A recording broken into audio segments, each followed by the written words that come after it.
Hello class. Today we will be talking about how to solve bugs. Ah, no, I have the horse bug. I have the horse bug. No.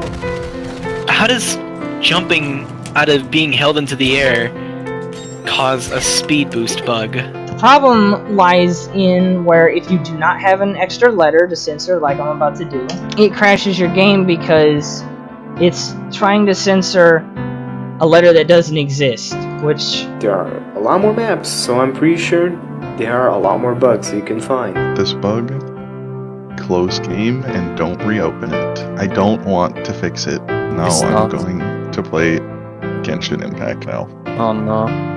I am mad. Genshin Impact brings me peace. Paladins brings me anger. Is Paladins dying? A lot of people have asked me the same question throughout the years. They've asked why even still make content for Paladins. It's definitely not a shock that the game hasn't been doing too well recently. And by that, I mean in the state of stagnation. So I thought I'd address these people who ask such frequent questions, and the people that are curious as to what I truly think of Paladins. It's definitely a long story, so grab yourself a snack, get a drink, and prepare for one bizarre Paladins adventure.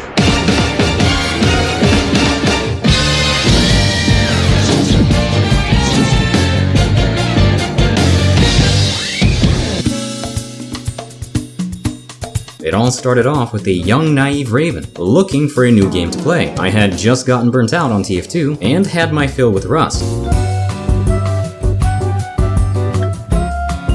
While making the most saturated montages you've ever seen.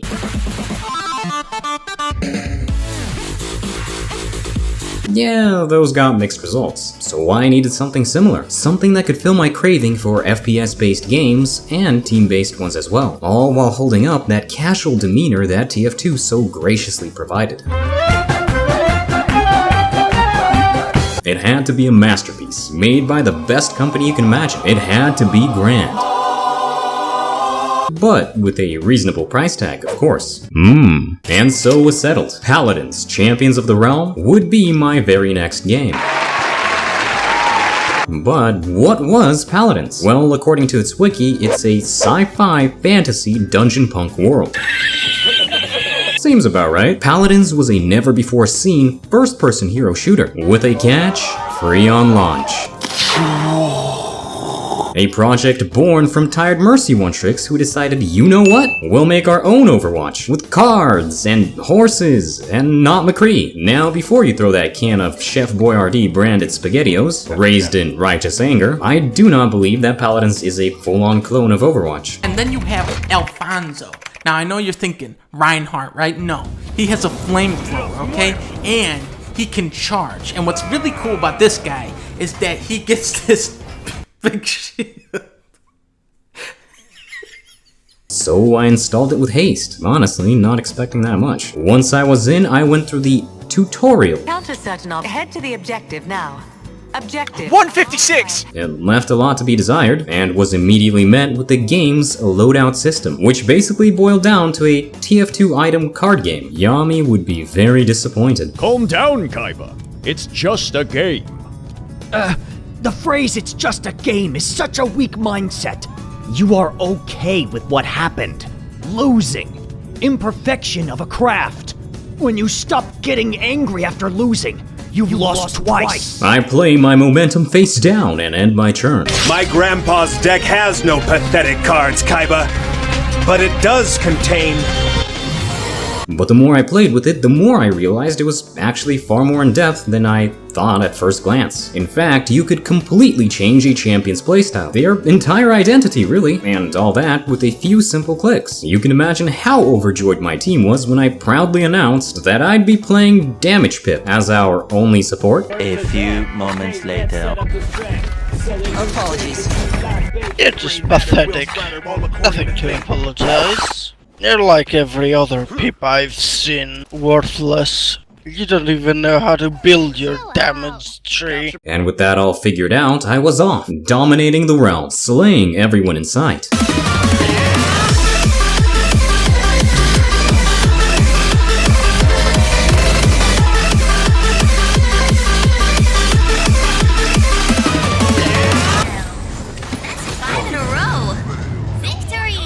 I could not believe how good I was at this game, but I don't even know which esports organization I actually want to join. I naively thought to myself, oh, how misguided I was. Like so many others, I didn't realize I was playing against bots. Mark my words, AI is far more dangerous than nukes. Rock, paper, scissors, shoot.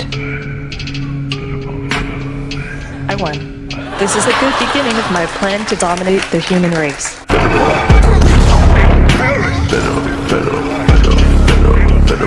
That's too bad.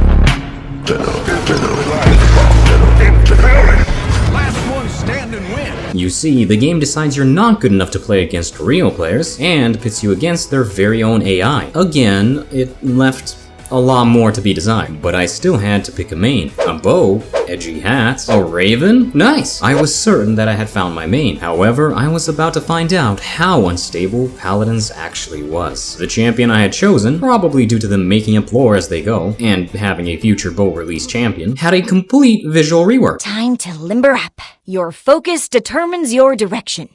Or something like that. Her bow was scrapped and replaced with a terrible model of a crossbow that pretty much filled up half of your screen. This wasn't what I signed up for, and so I had to find a new main fast. That's when my gaze fell on a rather unique dwarven little man. His unique, never-before-seen playstyle and appearance, you just ain't doing it right, convinced me to actually give him a try. Blunderbuss loaded, I set out to be the best barrack main there ever was. This here's my...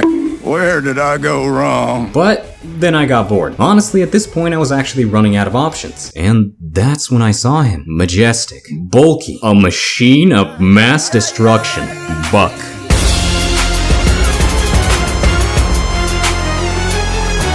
I had found my main, and with everything ready for my Paladin's journey, I set off to battle in the realm once more. And even though he got nerfed, right as I was approaching Masters, what a coincidence. It felt right. I was happy with my new main, and pretty content with the overall state of the game, going as far as even uploading my own Paladins gameplay. Paladins was experiencing phenomenal growth, and the game seemed to be at its peak, with millions of players actually being registered to the game. And with patch OB42 right around the corner, Hi-Rez was looking for ways to retain that player growth. All of this led them to experiment with something they've never tried before, PvE. Now, at first I was overjoyed to hear such a thing would be added to Paladins. I immediately started having flashbacks to the good old days of TF2, man versus machine. But then it actually came out, and I'm gonna be honest with you, it was not exactly what we were expecting. It boiled down to players fighting existing high-res AI, and we all know how good that is. Their course is set. Bruh, what the f did you try to ult? But with some special gimmick or buff that was set to 5 of the same champions. Now I admit it was rather fun. Sure, it felt rushed and they could have actually worked on it some more, added some special skins for the AI or some weird effects, maybe even cinematics for the actual modes. Some lore, you know, just to spice it up. But all that aside, it was a good change of pace. Besides, it was their first time attempting PvE and they gave us a pretty majestic gift, like the beautiful Buck Leap mode.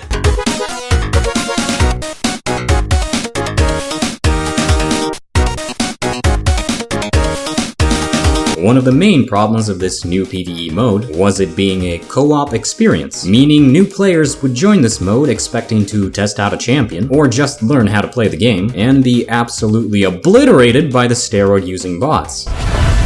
This would in turn ruin the experience of new players and existing players just because they were trying to complete this game mode and earn some free loot. The name itself was very misleading, they probably should have called it PvE Challenge or something, and when people found out that you only get the reward for your first completion, they all completely lost any interest, as the game mode itself was just not replayable. But probably funniest of all is the fact that most maps used for these game modes could actually be abused. You could sit on some places and the AI would just not be able to see you. Did you know that I can see you? At the end of the day, this game mode would be scrapped in OB49, and the players would be left with this one singular message. Challenge K is being temporarily retired. A big thank you to all of our players who tested our beta with Q. We are really pleased with the early results and involvement. We look forward to bringing you even more ambitious and polished encounters in the future. But with all of that still in the future, I was just having fun, enjoying the new game mode, frequent updates, and what more can you even ask for? But then I noticed it. Something out of the corner of my eye. It looked like a bug. Ugh, oh well, one harmless bug can't hurt anyone, right? Right? You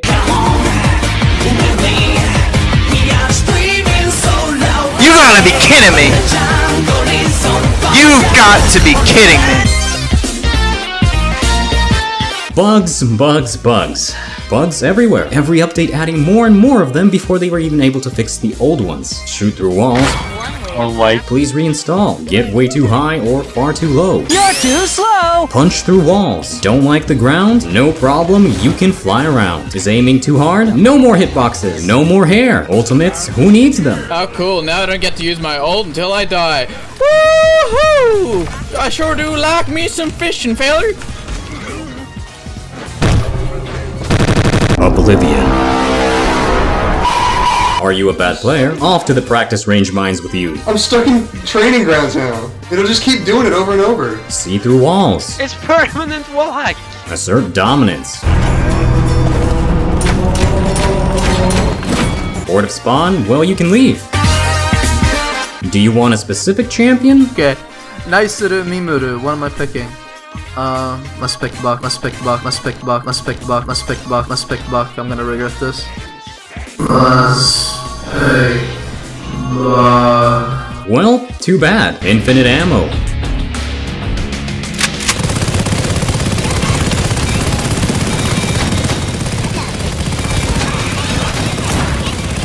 Infinite Q. 10 seconds remaining. 10 seconds remaining. 10 seconds remaining. And probably worst of all, this abomination.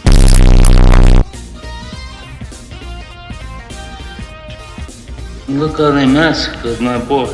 Now a guy named Helvian has a lot more documented on his YouTube channel, and there's a Reddit post created for the specific purpose of cataloging Paladins bugs, one that you can check out for yourself through the link in the description below. Like, what is that? I'm bugged, I can't move, I can't shoot! But as an additional note, there's something that just never sat right with me, and it's the fact that Hi-Rez did make this whole hunt, which was basically a cry for help by Hi-Rez to its player base. They were asking players to submit bugs, to find these bugs, and teach them how to replicate the bugs in order to try and fix all the problems. But before this even started, the same player Helvian and a full Discord of people were already doing that very thing. However, when Hi-Rez saw that Helvian was replicating bugs and showing it on stream, instead of hiring the man and giving him a salary, because he clearly knew what he was doing, get this, they banned him. Did I just crash? No, I disconnected.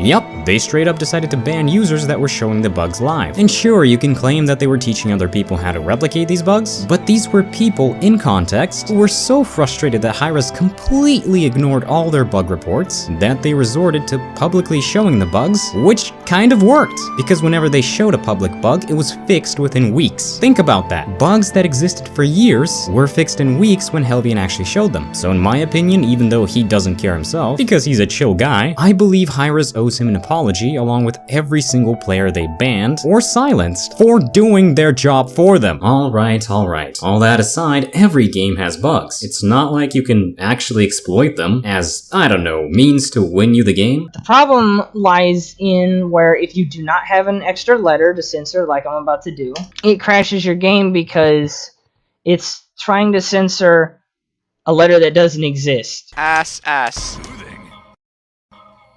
It worked! No! Wait, does it crash my whole client? Ah, crash dialogue! No! Crash dialogue! I'll take a potato chip and eat it.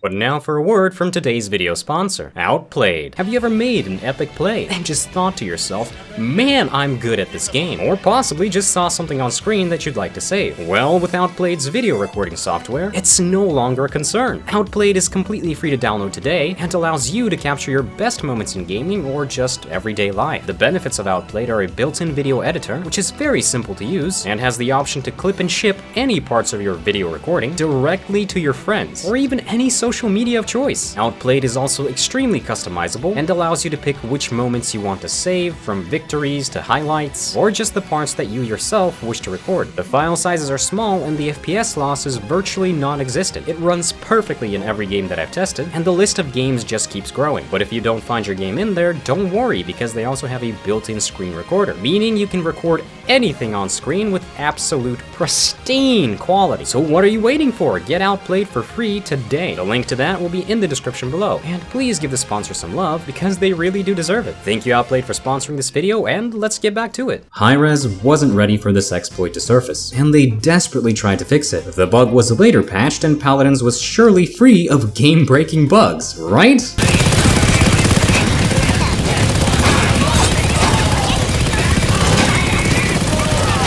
And with that bug patched, Paladins was finally free of game-breaking bugs, right?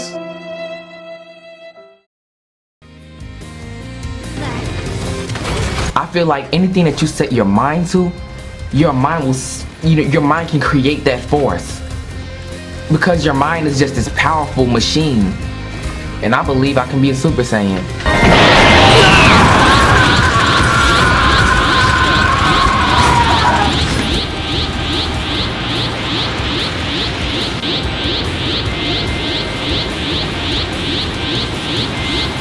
And with that bug patched, Paladins was...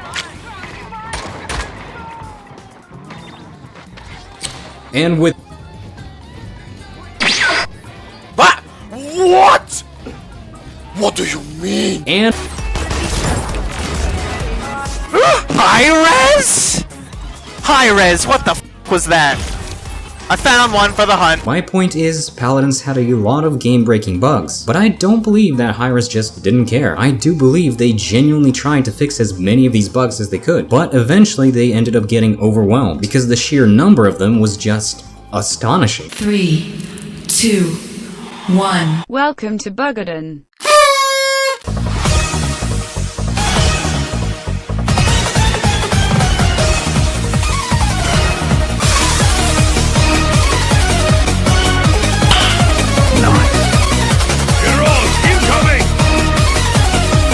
But as they still had the beta tag on their game, this was not unusual, and so some people just simply forgave them. We are deeply sorry.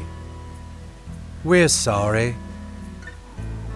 We're sorry. Now, the game was still surprisingly fun. It still had that special allure. I was not just ready to put it down. Besides, I was still hoping for all of this to be sorted out in a timely manner. Oh, how wrong I was. Enter OB44, the Essence update. It hit swift and it hit hard. The game's entire loadout system changed for the worse. A new currency was released to level up the effects of your skills, ultimately making the game a complete grindfest for new players. But of course, you could always use Mom's credit card to just catch up. The cards you used for loadouts would also drop from loot boxes. Yeah, Paladins became a gacha game, only for talents and cards. If you were feeling lucky, who knows? Maybe you could even get a legendary.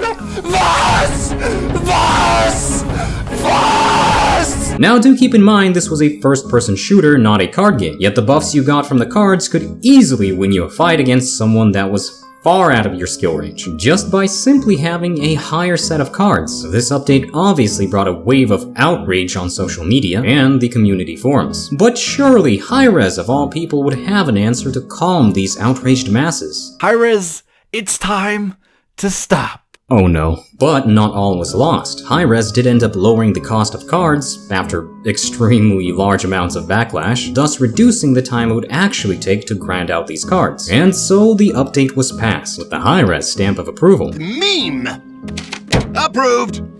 Quite a large portion of players actually just straight up left as soon as this hit live servers, with the player base remaining feeling slightly annoyed. This is the point where most people, like 99% of people, would do this. But some men aren't looking for anything logical, like money. They can't be bought, bullied, reasoned, or negotiated with.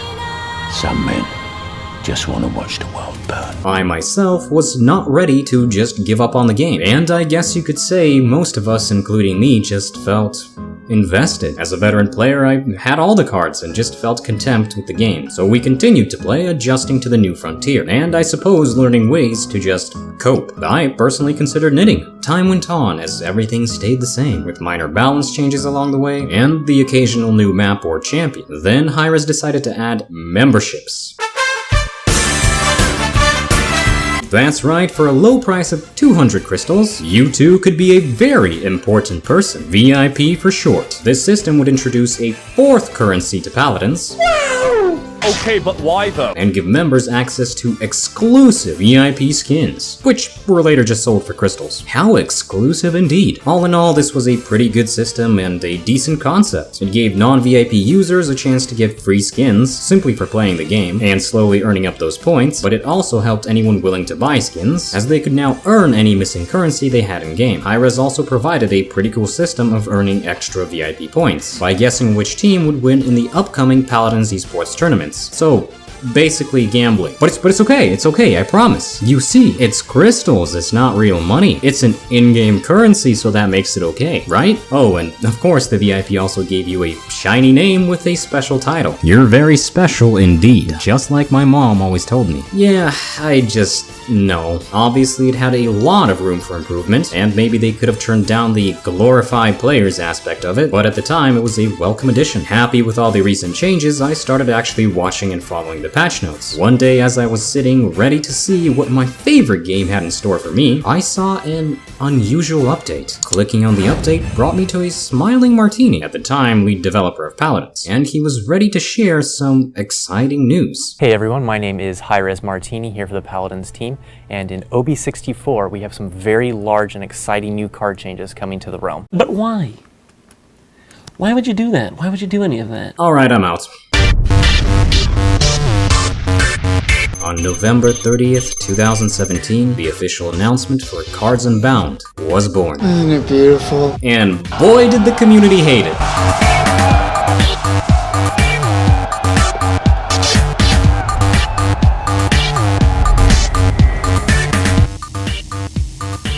Yeah, this is Open Beta 64. It's a very situation. A lot of the cards are, well, broken. They're broken, and, well, this is sort of the extent of, like, the balance, so... Patch 64. And I was forewarned that this patch is going to contain more content than any patch Paladins has ever contained. I was excited, and I watched the patch preview just like anyone else. I was skeptical. I wasn't outraged. I saw a lot of posts on forums saying, "You're breaking Paladins, Paladins is gonna be dead," and it's like, well, welcome to every single patch. After seeing the drama and fallout of Battlefront 2 pay-to-win loot boxes, losing 8.5% of share prices, and a real loss of around $3.1 billion according to Forbes, HiRez have said, "Buckle in, boys, this sounds like a great idea, we're gonna do it too!" Jokes aside, I'm going to be as brutally honest as possible. I'm a Paladins content creator, love the game, and being a part of the community, but this is a step too far. Worth mentioning, and often an afterthought in other news, is that it's only on the public test server currently. But the concept of a tier progression, packaged in loot boxes with pay-to-win elements and keys, I wholeheartedly disagree with. Also, the damage to the game and HiRez has already started, with IGN running a front-page article, Kotaku too, along with other games news sites, and even a top R-Games subreddit post with almost 6,000 points as it stands. The cards now have power levels that can only be unlocked by opening loot chests and getting duplicates of the same card. In short, I don't think the system can stay or be tweaked. It needs to be dumped. I felt a great disturbance in the Force, as if millions of voices suddenly cried out in terror and were suddenly silenced. Once again, the response from HiRez did not please their community, with many of the content creators at the time making videos about their distaste for what they've done. At its core, Cards Unbound made the casual game mode a pay-to-win nightmare, where players could buy their way into insane buffs, in some cases making them straight up immortal or giving infinite flight. I don't like where this is going. Stop! Stop! AC-130 ready for deployment. It's only here. Enemy AC-130 above! Good kill, good kill. We got a runner here. Direct hit. You got him.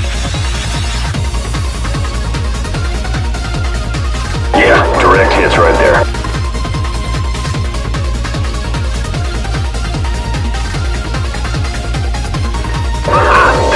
The previous system seemed like nothing compared to this. The community lost a ton of players just off of the announcement alone, and the community that stayed was split into OB64 supporters and haters. But by the dislikes on all the official Paladins videos, you could clearly see which side was bigger. I was also disturbed by the news, but then I found out they would be adding a new ranked mode that was actually far more balanced and fair than the previous one we had, along with a bound casual mode where all players had their cards set to the same level, so that disturbance just sort of dropped off. I even unironically started to enjoy the new unbound game mode, being a high-level player with max cards. Don't get me wrong, the game mode was without a doubt pay to win, but in no way was it actually killing the game, if you don't consider the massive drop in player base as soon as it was announced. And all the negative media attention, well, that's another story. Because of this new game mode, Paladins was being bombarded from all sides by media, and the articles they were writing were very negative. This type of coverage would portray the situation far worse than it actually was. HiRez made a mistake, and one they paid for dearly. The risk I took was calculated, but man am I bad at math. From the loss of players came another unfortunate change in the form of content reduction. As of OB65, Payload would cease to exist, later replaced by a budget King of the Hill game mode that went by the name Onslaught. It was played on the tiniest maps you can imagine, nothing like the luxurious Long Boy maps that Payload offered. All of this was done on the grounds that Payload was not a popular game mode, which was questionable to say the least, when tons of players would complain about the change. Now, HiRez did say there would be rotation in the future, and that the game mode would most certainly be brought back, switched out for another one, but years later, and that still hasn't happened a single time. After the metaphorical dust had settled, and most of the players unhappy with the game simply left, Paladins pulled an iron curtain. Devs were forbidden to talk about OB64, the future of Paladins, or anything that wasn't related to skin updates. OB64 even became a banned word in Paladins live Twitch, YouTube, and Discord servers. People actually got mass banned for saying OB64. This actually happened. That's how bad it was. Some devs did voice their concerns, but beyond that, HiRez Studios simply went silent, with that ever so morbid message simply looming over the game. HiRez Studios actually suffered a big loss of developers during this year, and even the following year after it. Whether this was a side effect or more of a coincidence, we can't really know. But one thing was clear, employees were not too happy about this either. Reviews on Glassdoor for HiRez actually paint a specific picture. Most of them had a common theme, whether positive or negative. That theme being a lack of communication and rapid changes. I personally feel for the employees that went through this. Imagine working so hard on a project. It's your livelihood, only for demands to come through to change it rapidly into something completely different, something else, and then become hated online with people constantly telling you it's over. I actually interviewed a couple of the devs from HiRez Studios to show you at least a little bit of their perspective. So without further ado, welcome Feisty and Potzer, the ex-dev for Paladins. So let's start with the first question, question 0. Or question 1, yeah. Sum up Paladins in 4 words. 4 words. Alright. I love, hate, unique, and I don't have a good 4th word, so I'll just give those 3. Alright. Second question. What was your, or is, your job at HiRez Studios? How long have you worked on the game, on the project of Paladins? And how did you like the occupation, or are liking it to this day? So, I had to go double check on LinkedIn, but I started 2 years ago and 2 months ago. So just over 2 years. Started as an intern, was converted to part-time, and was converted to full-time. And I'd say overall the experience has been very positive. Oh, and yes, I'm a gameplay programmer, which just means I'm a programmer, so I do all the coding stuff, anything that involves coding. Question 3. when did you start working on Paladins, and how did you feel about the project when you first came into it? I won't go into super detail about this, but I came into the game because I liked the game, so I had already had, which I'll answer in another question later. Probably at the time, I remember when I submitted my resume, part of my resume submission to the company was, oh, I've got 3,000 hours in the game, so I'm coming into this game applying, knowing how the game works completely from a player perspective. Right off with something positive this time. What did you think of the biggest successes of Paladins? What do you think they were in general, if Paladins had any?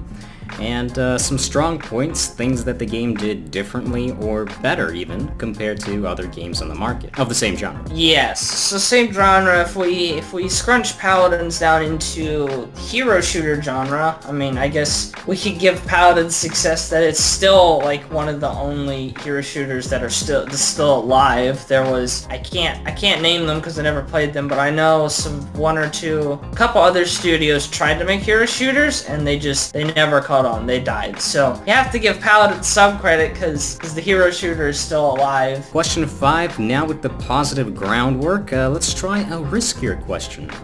During the various times Paladins has had backlash for certain, game changes from the Essence update to OB64, whichever you might have caught, and overall bug complaints. As a dev, seeing all that negativity about the product and often honestly not even fair criticism, more like just lashing out from the player base. How do you deal with that? How have you dealt with that? And how does that even feel to be in such a position? So this is, a long question. I'll try to answer different parts of it. I'll go ahead and answer this question, which I think is a later question. I started playing Paladins in December of 2016, so I've been playing the game for a while. So I was there for OB64, and I think, it's fair to say that update was like a mistake. A lot of people left the game. But that was like, it was good that the community obviously, fought back against it to kind of get Paladins to go back to what it was at the time. Like, I think it's good when the when a community behind different games or whatever speaks out against something they think is just not good for a game. Because like, if you have enough people speak out against something, then usually, hopefully, developers of some game will revert something, whatever it is, Major change to the game, new character, new weapon or something, things get buffed, nerfed. So, fun side story. I went and toured Hi-Res Studios shortly after OB64 came out, and one of my friends while we were at the studio was like, mentioned that while we were having the Hi-Res tour, which obviously made the tour guide not happy that was mentioned. Just kind of ignored the question, which fair enough, because it's funny. Positive criticism, I guess, or constructive, is always welcome, because that's how anything gets better, is receiving feedback and stuff. Blatant complaining all the time gets annoying, especially when, I'm just trying to play the game and enjoy a match, and someone's like, character sucks, all the butt, and it's like, okay. When I started as an intern, there was a couple bugs that were in the game at the time that weren't documented, so I literally wrote up reports myself and then worked on them, which was cool. Question 7. What were some of the highlights and things you remember fondly about your job at Paladins Hi-Res Studios, be it the game or even the crew in office? And there's great opportunities for you to work remotely. So I have actually yet never experienced, I guess, the cool, gaming culture in the sense of working in office. How you see on all those startups, it's like, oh, we got free snack bars and all that other stuff. I've never experienced that. I will say Hi-Res does actually have that, which I've been to the office when I've dropped off stuff. They do now have that open in the office again. So it's like, oh, you want a snack? I just go grab one off the shelf, which is cool. But again, I don't. What's your favorite snack? What's my favorite snack? They have energy drinks, so I'm too cheap to ever buy myself energy drinks, but if I see one that's free sitting there, I'll be like, okay, I'll take that. So nice. What do you wish Paladins would do differently, and are there any examples of things it already has done that you wanted to see changed yourself? The addition in custom games to have more settings. At some point, months ago, it's been probably 6+ months, was like, hey, can we I really think players would appreciate having more settings in custom games. Super excited to see that stuff is finally that stuff is being added to the game. And of course, who's enjoying those settings? Yes, we will be adding more in the future. This is our first iteration of it. It might not look like it to some people, but it's actually a ton of work from a lot of different people to get the custom stuff working with how Paladins is set up. So props to coworkers that got the custom game stuff set up. What's the most difficult task job you had to perform on Paladins, and why? We have to, for Paladins, develop UI outside of the game engine because it's Unreal Engine 3. So like that makes hooking up anything you see that's UI related, so like character abilities, icons, anything that pops up on your HUD, so Sati pips, things like that. All that has to be hooked up externally, which makes it UI tasks takes a while because the UI person has to develop it, gives you something as the coder tries to hook it up, doesn't see something show up correctly, and it's just then back and forth of you trading stuff back and forth until you finally see something show up on the screen and you're like, ah, yes, I see something now. Do you still like Paladins as a game? Not looking at it from a work perspective. If not, have you ever liked it, or is there a reason you stopped enjoying it? There are definitely times like playing ranked Paladins that can be enjoyable when you have good matches, and then you lose 3 matches in a row because you had some troll on your team, or you got just matchmaking decided to give you a brand new account on your team, and then you want to throw stuff and uninstall the game and not play for a few days. So, yes. That's fair. How many people still work on the game in total? And of course, only if you can actually share that kind of information. Just on the main menu, if you hit escape, there's actually one of the options is credits. And if you click on that, most people don't know this exists. If you click on that, it pops up a little panel which shows you currently. It's kept up to date pretty well, like everyone who works on the game and like what their occupation is. So there'll be like sections like UI, programmers, list of programmers, and then so on, like rigging. So if people are interested, they can look. I'd say, if I have to guess, maybe 80 people. I don't know if that's slightly over, slightly less. People can look at the in-game credits, which is usually up to date pretty well. I'm on the programming team, as mentioned. There's only 7 programmers currently working on the game, which if you think about it, for how large of a game Paladins is, that's still not very many. We're trying our best to make new characters, any UI changes, like the Siege Beyond changes, like anything that requires programming work. There's only 7 of us, so we can only fixing bugs. There's only so much we can do because we are limited in how many people we have compared to other gaming studios, right, that have programming teams magnitudes bigger than ours. It's like, oh, they might have 50 programmers. It's like, well, that's great, they can do stuff. We have to be very intentional about what everybody's working on. Thank you for your time, Feisty, for the interview. I will stop the recording in 1. I'd like to ask you a very simple question. Sum up Paladins in 4 words. Oh man, 4 words. Alright, Paladins. Fun, shooter, strategy, characters. Yeah. Fun, shooter, strategy, characters. Alright, well, second question. What is your job, or was your job at Hi-Rez Studios, and how long have you worked on the game itself, on the project? And how did you like the occupation? Okay, what did I do at Hi-Rez? I was a gameplay programmer. I was lead programmer for a very short time, a couple of months. I was a senior gameplay programmer for probably the majority of the time that I was there. I work in games now. Now I've got a long history of making games, Can I just say, I love the cap with the alligator on it. The gators, Florida Gators. Yeah, that's my college football team. I'm a hat person. Funnily, I get a bunch of hats.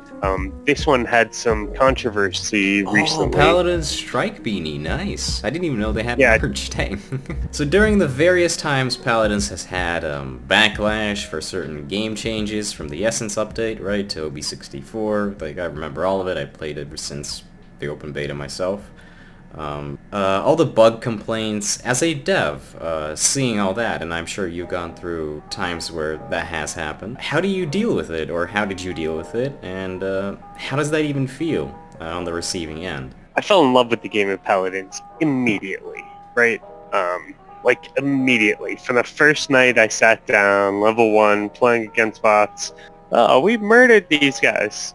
Oh, those were bots. There's the same names again. Okay, well that makes more sense. How long do I have to play bots? Blah, blah, blah, blah, blah. It doesn't matter. The team that works on Paladins, I love. I love those guys. I'm going up to Atlanta over the July 4th weekend. I'm going to hang out with some of them. Like, I love those guys. Those people, I love that team. So the criticisms on Paladins hurt me differently.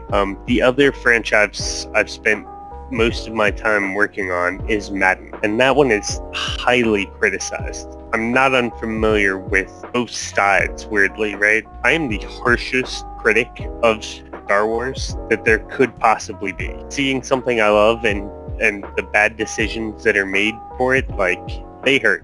All I'm trying to say is that I understand both parts of the fandom and the criticism there. As a game developer, you can't worry about the criticism that you hear now, though. If you only react, you're just going to make bad decisions. You're thinking too short term. You need to have a more holistic view. I mean, they didn't take my advice either. What do you want me to say? Alright, speaking about the topics of bugs and stuff like that, and the technical side of the game, what was working on Paladins like for you in general and your colleagues? What's the code like, more or less? That's an interesting part of it.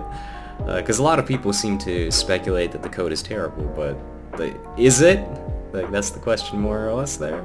And is it easy to work with compared to maybe some other projects you've had in your past or even in present day? Funnily, everything they say about it's true and not true at the same time. You know, it's awful to work on, sure. The reason that it's awful to work on is because it's so fluid and will let you do whatever you want. And there's lots of people have done whatever they want over the years, left behind, right? There is no perfect game engine. If there was, everyone would use them and there wouldn't be a bunch out there, you know?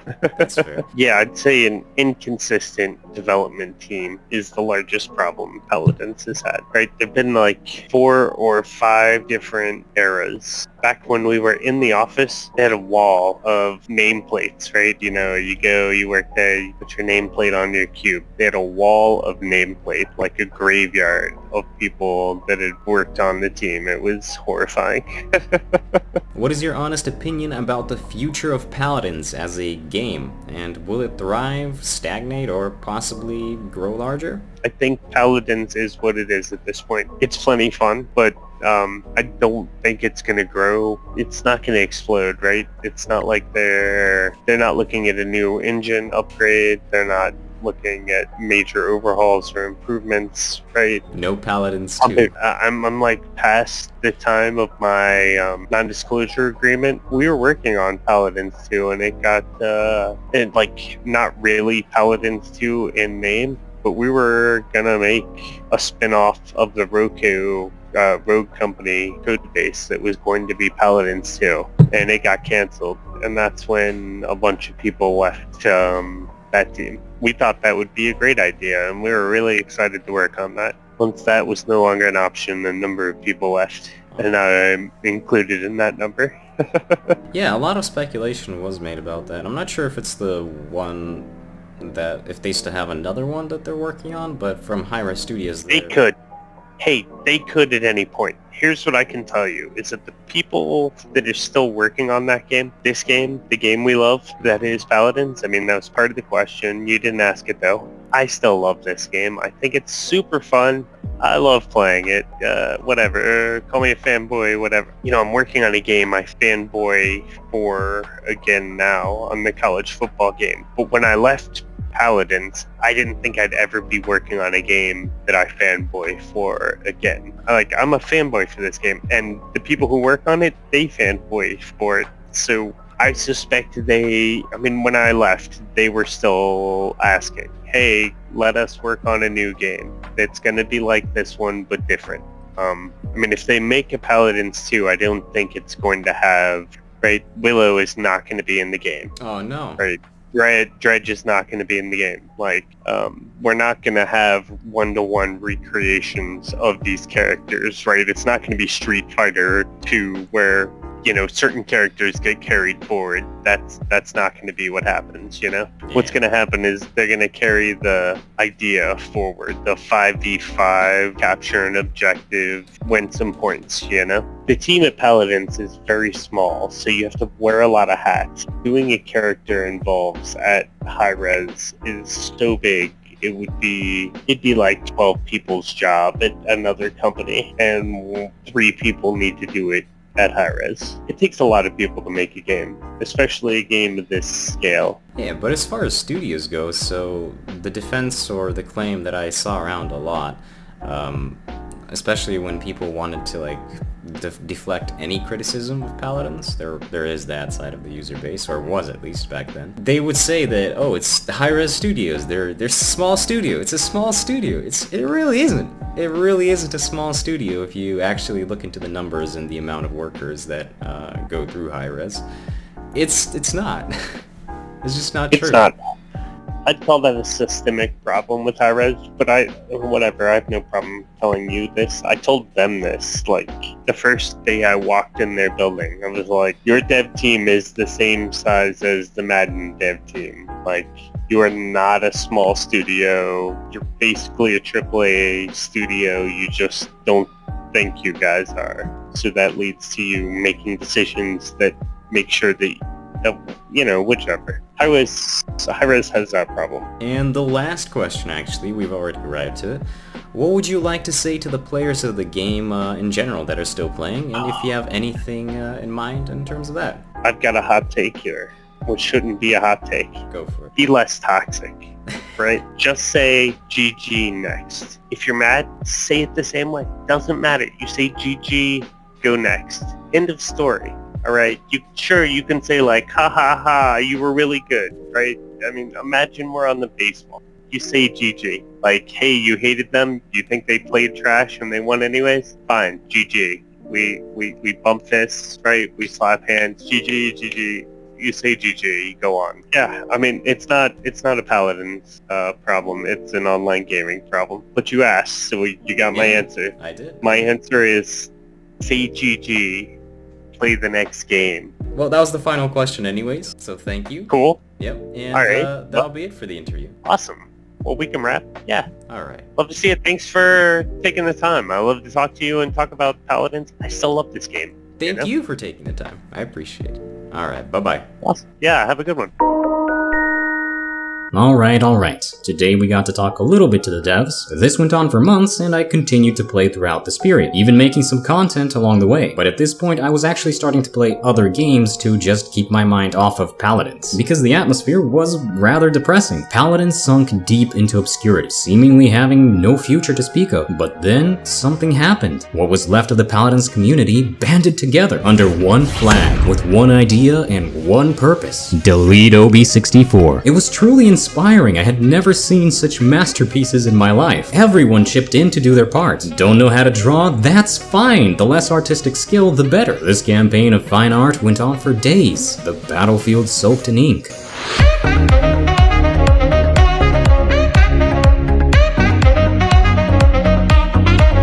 Even official media outlets caught on to this. A while ago, we talked about Paladins and how it was controversially adding loot boxes to its free-to-play formula. The so-called Cards Unbound update, where you could buy your way to success, hasn't exactly been going over well, and it sparked perhaps one of my favourite protests I've ever seen. The basic idea is to flood the Paladins subreddit with shitty fan art. I'll have links to every post that I'm showing in the description, but I'm right now just looking at this one that you're now looking at, Sorging with Powell.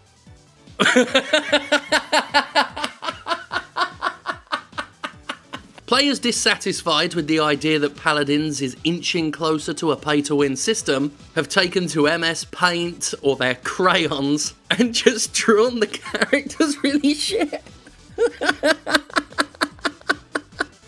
I do so love an artistic expression of one's dissatisfaction, especially an artistic expression where you don't need any artistic talent. In fact, having none is a plus. Now, I've never heard of a community doing this before. Maybe it's quite common on Reddit, I don't know. I normally just stick to my own echo chamber like every other good Reddit user. But I'm prepared to fall in romantic love with whoever came up with this form of protest. Whether or not this will have any effect is debatable, especially because Hi-Rez, like any company, likes its money, and these sorts of practices are great money makers right now. Nonetheless, I'm enjoying the sense of camaraderie and just the quality shitposting, like I said. And soon our champions of the realm would get their desired outcome. On February 22, 2018, patch OB67, Hi-Rez conceded! News got dropped today at 12:23 p.m., February 22nd, 2018. Mark it down in your Paladins calendars as one of the biggest moments in Paladins history. OB64 is being reverted. No more cards unbound. No more cards unbound! What's going on, everyone? Kami here, and we got good news. I haven't been able to make a Paladins video that I thought to myself, this is good news. But here I am. Cards Unbound were no more. The Paladins community would manage to do something that seemed impossible in gaming history. They managed to change a company's mind, and in the moment, Paladins players rejoiced, taking the time to celebrate at least one victory. I even bought a new hat. With that, the darkest chapter in Paladins history was over. What's going on, everybody? How you doing? Hello. I'm Hi-Rez Juju. I'm here with the one and only Hi-Rez Chris. Yeah, I've seen the memes that have been on the Reddit. So they're beautiful. Yeah, they are quite beautiful. I saw you. I saw you hung one up. I didn't hang that up. Someone else hung that on my door. Someone else did. Yeah. Oh, I wonder who did that. So yeah, this is our Dev Insight, guys. Sorry we weren't able to do it yesterday. We had some developments, I guess you could say. Yeah, I mean, there was a system that I guess the community didn't like. That's what the word Cards is. Unbound or whatever it was called. I didn't know much about it, to be honest. Sure. But yeah, we decided to change that up a little bit. Obviously, we had the reason that it was put in was obviously metrics that we wanted to improve, like player engagement, new user conversion, all the boring like financial stuff, and all the boring like financial stuff. I guess we should close this out. I know that our friend gets mad when we mess up. I know, dude. So, I was like, it's just sitting in the back of my mind. Like, should we do the outro? I'm counting on you. Should we do the outro? Don't let us down. I think I'll just kind of cut it sweet and short, and I'll just see you guys later in the realm.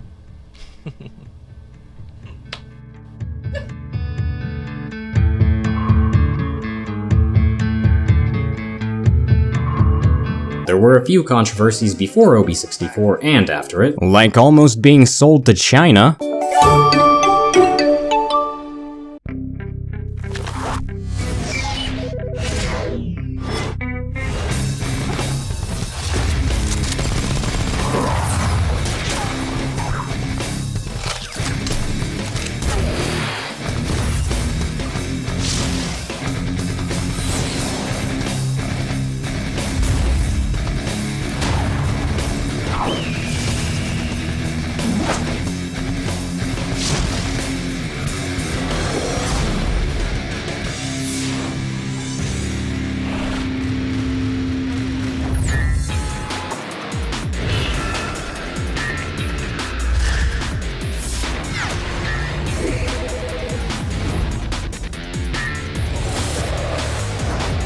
Yes, Paladins almost sold out to China, and worst of all, it was a company notorious for ruining games named Tencent. By abusing the law, sabotaging the competition, abusing human rights, and working with the CCP, Tencent has risen to the top and shows no signs of stopping. Because Tencent isn't just a company, they are a weapon of the Chinese government. And now that Tencent's position at the top has been set in stone, the Chinese communists are now eager to exploit it to the fullest. Using Tencent's centralized structure, the CCP has massively increased its global surveillance, censorship, and control. And right now, governments around the world are doing everything they can to destroy Tencent. Because Tencent is one of the most dangerous most companies in the world. Well, I'd say almost. They actually did. Or well, at least they tried. Because Tencent ended up dropping Paladins due to their personal reasons. Some theories say it simply didn't earn enough, or there might have been low interest in the game altogether. Whatever the reason might have been, they were ready to commit another atrocity. And if we take a look at patch notes, it seems they were ready to meet Chinese demands to actually make the game pay to win, which Tencent is again notorious for doing with every game they buy. So who knows, they might have just realized, hey, that's just not good for our own personal business. Or maybe China just ended up dropping them. At the end of the day, only Paladins COs can tell you that. Rental skins? Which never made it past BTS for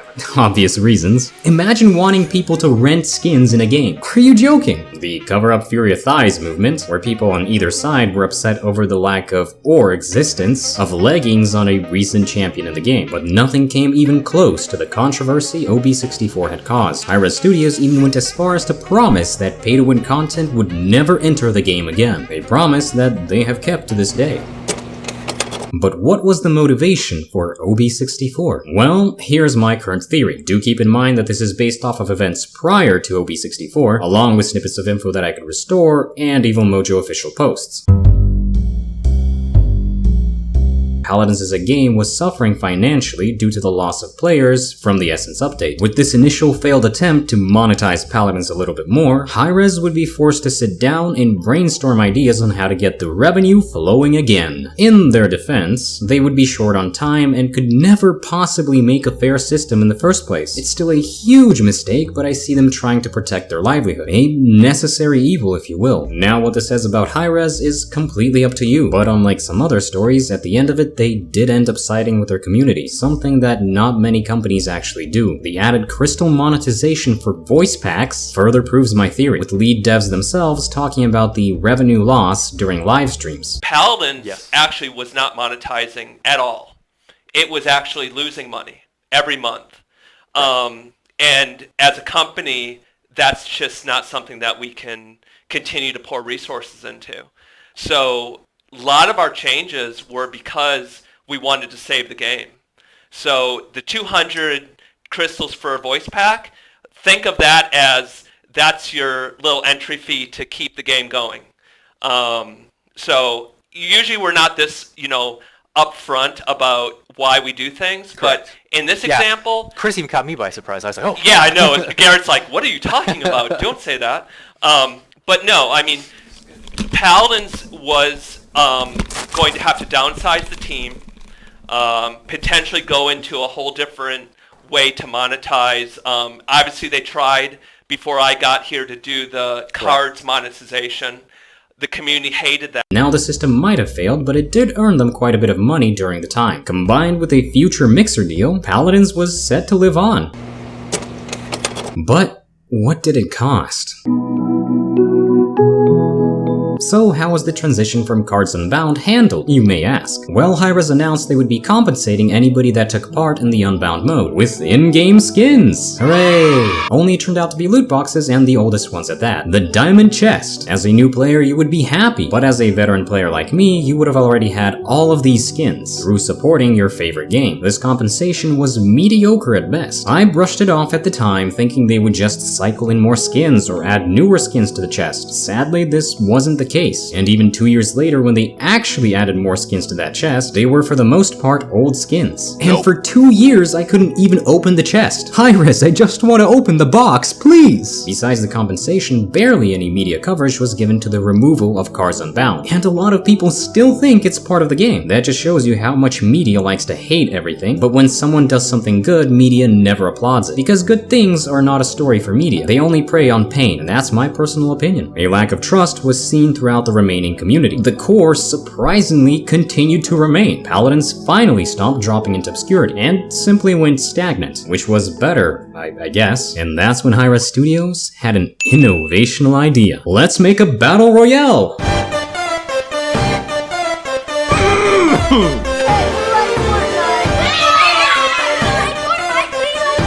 The fuck you say to me, you little You shut up when I'm talking to you! You shut your mouth! With This began the deconstruction of Paladins to fit a more Battle Royale-ish style. Paladins Battle Royale. What an exciting time to be a Paladins player. With Hi-Res Expo already in full swing, the crowd at HRX was hyped. I was hyped.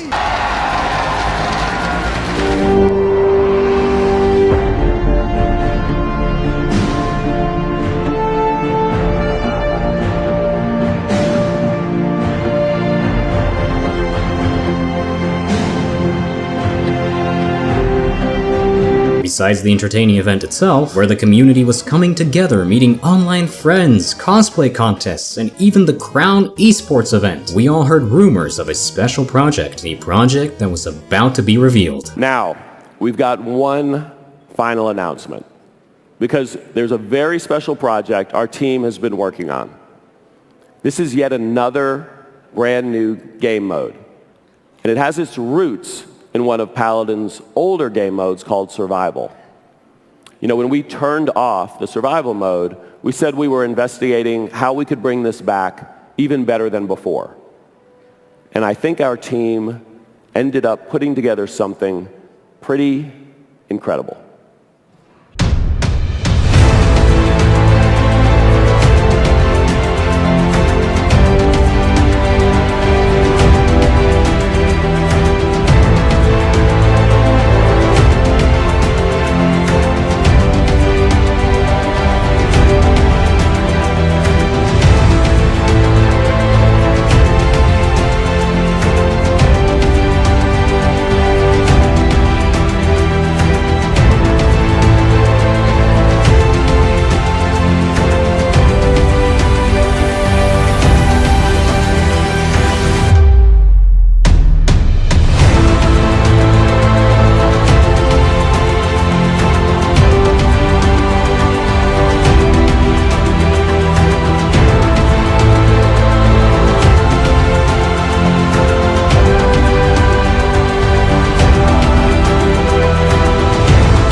Paladins Battleground, the first ever hero shooter battle royale. Now, in joining these two genres together, we've come up with something that we think feels completely new. Imagine a battle royale game that's designed really from the ground up to be played within teams. You have supports struggling to keep their front line alive, damaged champions are letting the bullets fly, and flanks are looking for any possible assassination. This game mode would have 300 times the size of a normal siege map. This thing is more than 300 times the size of our biggest siege map today. Never before seen mount features. Next, you hop on your mounts and you start exploring. And 100 players in each match. But that's not easy with 100 players all fighting to win. So look out, you gamers, it wouldn't be easy to win. Not easy at all. But most important of all, it would be free. This new Battlegrounds mode will be completely free for all current and future Paladins users. Take my money. Now, who wants to play this thing? You guys are going to be able to go hands-on with an alpha build of Paladins Battleground all weekend long next door in the expo hall. It was originally planned to be a part of Paladins, replacing one of the existing game modes, but due to unexpected technical problems... Welcome everybody to some PUBG, or Paladins Battlegrounds as it is better known. So this was shown off at HRX 2018 and I was there to play it, and this is actually gameplay that's probably never seen before, as this is me playing Grover. Actually, it's the Church of Grover, as we have 4 Grovers on our team. Was split from the game entirely and renamed Realm Royale.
Unfortunately, not unlike Paladins, Realm Royale would drastically change before launch. But in this case, it was a smashing success! Over 100,000 players on Steam alone. And this was on day 1, some calling it the Fortnite killer, the slayer of PUBG, with popular YouTubers and streamers alike actually picking up the game and enjoying it? Are these guys fighting one another? They're fighting each other. They're fighting right now. Let's go, push, push, push, push. Got one. End it. End it, Tim, yeah! Oh, dude, that was badass!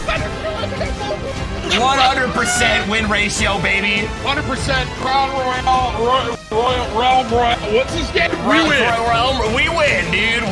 I had 6 eliminations. Ninja, your team placed #1, dude. Ladies and gentlemen, I am here to explain to you the Realm Royale 100K rules. After 10 rounds, the team with the most lowest score wins. I think my Postmates coffee's here. I gotta go. Keemstar Gnome. Chicken. Are you serious, dude? I'm chicken. Chicken? Want a chicken? I'm chicken. I'm gonna, yeah. Mods, ban Radicals and Sammy 1G. Permaban. Oh, I see him. Aber, also wenn der Mage gut ist, und der Mage hat auch Legendary Waffe, hat er einen schweren Gegner jetzt.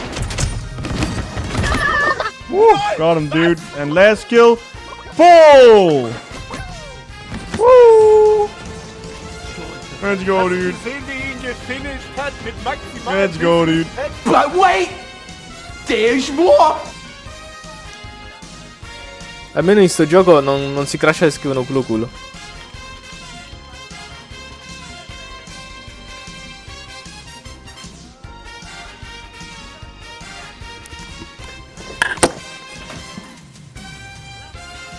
That's kind of new for Hi-Rez. The future for Realm Royale looked bright. Could it be an actual hit? Hi-Rez doesn't really know why their game is or was fun to people. There's a reason why it hit 104,000 concurrent players. And unfortunately, there's also a reason why 80,000 of those concurrents are no longer playing. Well, that didn't end well. It had to be some sort of record. The player numbers for Realm Royale dropped harder than my YouTube analytics, and that's saying something. Apparently, in Hi-Rez fashion, Hi-Rez decided to change everything fun about the game and refused to roll it back when even the most popular streamers that were playing the game started to complain on their social media. I understand they never expected to gain so many players at once, and may have been overwhelmed, but I honestly have no idea why they didn't just change the game as players requested. And when they actually got around to doing that, and even made the game slightly better, everyone had already forgotten and simply moved on.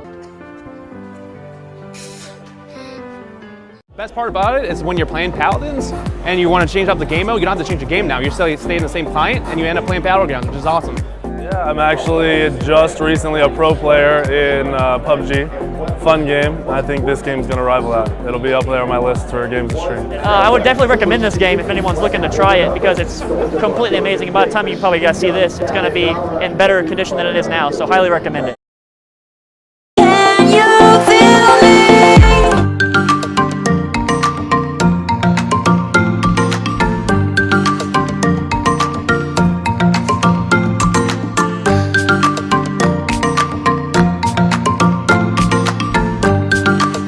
Would not be very helpful to the reputation of Paladins either, even if it was being handled by a different dev team. It was around this time that Hi-Rez would announce a split into smaller studios, Evil Mojo being the one responsible for Paladins as a whole.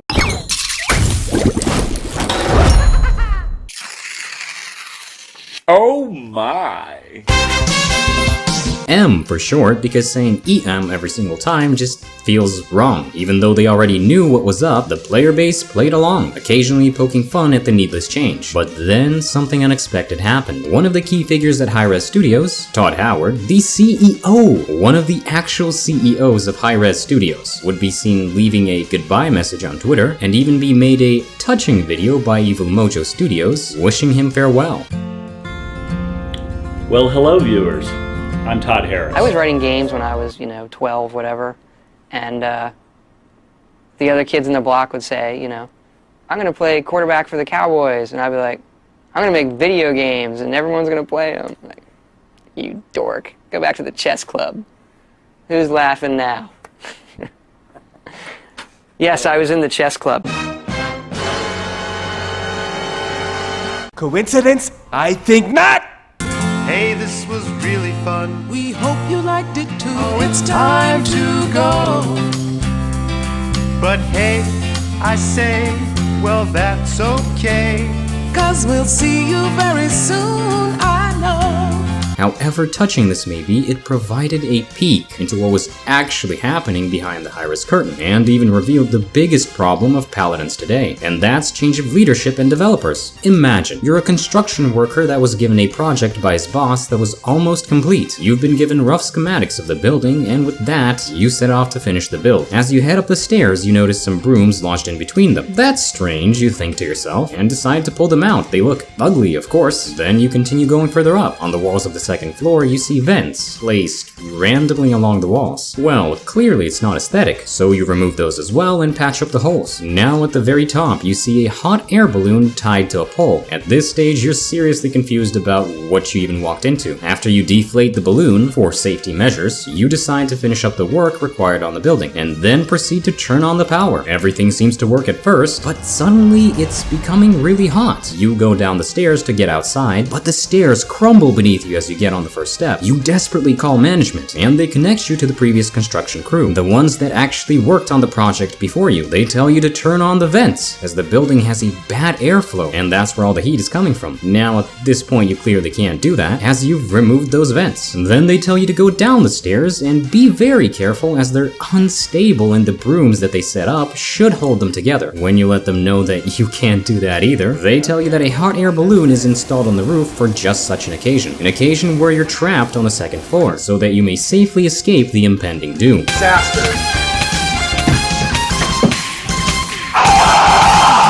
In our case, Paladins has seen more hands than a copy of Twilight at your local library. These constant changes of developers create a completely chaotic situation, where no one knows what exactly it is they've done. It's a confusing process, and bugs are just inevitable. Although not the only reason, it does carry some weight. As I'm writing this, the current Paladins lead, Martini, actually stepped down, making this point even more relevant. So we now have another new lead. Adonis? I suppose. Look, I don't even know anymore. 2019 is gonna be the best year ever! Now these few past years, Evil Mojo has made a lot of promises to the player base, and they even described what they had planned for 2019. And honestly, almost all of it was achieved. Yeah, I know, I'm just as surprised as you. So let's take a look at some of these promises. Major updates every month? Well, it depends on your definition of an update, or major, but we do get patch changes every month. 6 new champions. Well, almost. They managed to get 4 out by the end of 2019, but they've since definitely increased that flow, dumping truckloads of champions right in our laps. 6 new champions with our coolest kits yet. Best designs ever. This is absolutely true. The design game for Paladins has had a huge step up from Atlas to Tiberius. They all have something quite unique to bring to the table. Epic story. I don't know. I don't know if I'd use the word epic, but we did get a little bit more lore, but it's kind of bland. It's like having instant ramen without the spice pack. Sure, it's still good and edible, but so is a bath sponge. Questions about Realm. Why does Terminus exist? I'll put that as an almost. I still have way too many questions that they've simply not answered.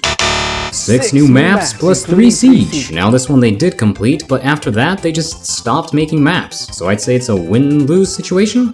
More community involvement. If you count the AOC, that's true, but most of the communication is still dumped on the community manager, making their job a stressful nightmare. High-Res could definitely benefit from more community managers. PTS cycles. Longer PTS cycles. Longer PTS cycles. Longer PTS cycles. The length of PTS cycles really doesn't matter, since most of the controversial changes still go through anyways. As for minor issues like balance changes, well, yeah, they do get addressed, and sometimes they don't. Honestly, it's a 50-50. Fixing bugs. Despite popular belief, they do actually release patch information, where you can learn about all the bug fixes they've done for the patch. There's simply way too large a number to fix them all. Master Skywalker, there are too many of them. What are we going to do? But yeah, some of them do actually get fixed. Clan Wars. Yeah, that didn't happen. Player accommodations. What is that? I'd buy one. Crossplay. This one was achieved and crossplay is now a thing, but any feeling of progression was killed off, and I'll explain a little bit later. Finally, an end to the burst meta. Oh, Rain Day. You can't kill the burst meta. It's not some concept, it's paladins. Or so I would want to say, but they actually did. They completely removed the burst meta and they simply added a double support, double tank one. Hey, that's better, right? Nothing ever dies. All in all, it was really a positive year for Paladins. Well, certainly better than the OB64 days. Yet the problem of bugs still remained, and a lot of people would start claiming Paladins was a dying game, although not having much proof besides the steady decline of players. Now this opinion was widespread, and I understand why. You see a game slowly losing players, you think that, hey, it's dying. In reality, that's not really how you calculate a dying game. To me, a dying game means a game where I cannot find a queue in less than 5 minutes. But hey, to each their own, I suppose. You never see it coming. However, Paladins did not want to die, was not ready to just lose the remaining player base that it had, and so they pushed a campaign far and wide to try and regain the lost players. This was done by implementing one of the biggest brain moves in history, a never-before-seen Battle Pass mechanic. Wow! With the new Battle Pass also came skin packs, just separate packs of skins that you could buy for crystals. And more skins, even more skins, skins everywhere, buckets of them. Furries, adults, edgy teens, even the weebs. Absolutely everybody was catered to. Every reference you can think of on the internet was thrown into the mix. I mean, at some point a game can become so relatable you start to feel a little sick.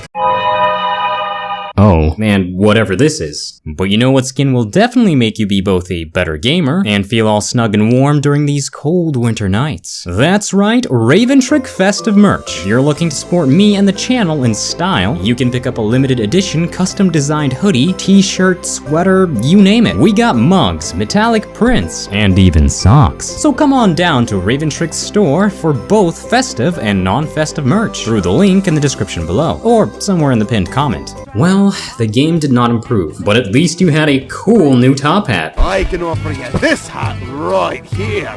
That hat is a piece of... Personally, I was very disappointed when my championship belt didn't actually make me a better player. What a ripoff.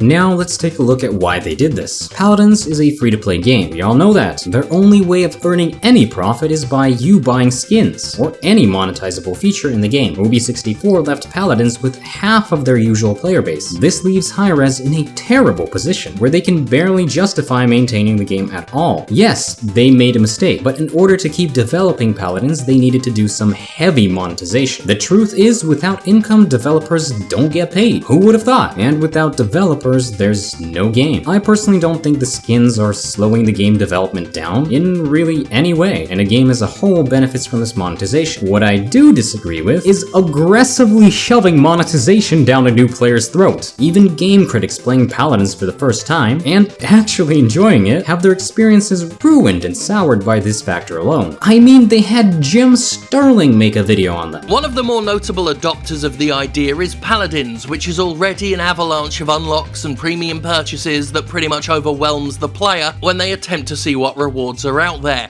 While the base game is rather good and fun, beware all who want to give it some money and find themselves facing a Founders Pack, a Digital Deluxe Pack, a Champions Pack, premium unlocks for skins, weapons, emotes, MVP poses, sprays, mounts and announcers, at least 3 different types of loot boxes at any given time, each containing its own unique stuff that you can't buy directly, and 19 other loot boxes, currently out of rotation but with their contents presented on each character's customization screen, unobtainable, just to further confuse the f*** out of ya. This type of aggressive marketing can give new Paladins players the impression of, oh, it's just another freemium game, losing their interest before even playing a match. This can easily be avoided by simply removing a few of the monetization by me tips, or even replacing them with, I don't know, maybe actually good tips for playing the game instead of the garbage ones they have now. Oh wow, Cassie does a lot of damage! Thank you, Hi-Rez, very cool. Maybe use the extra space to put a loadouts option as one of the first things the player sees, instead of hiding it in the profile category. I mean, this is the first thing we are greeted with when we launched Paladins.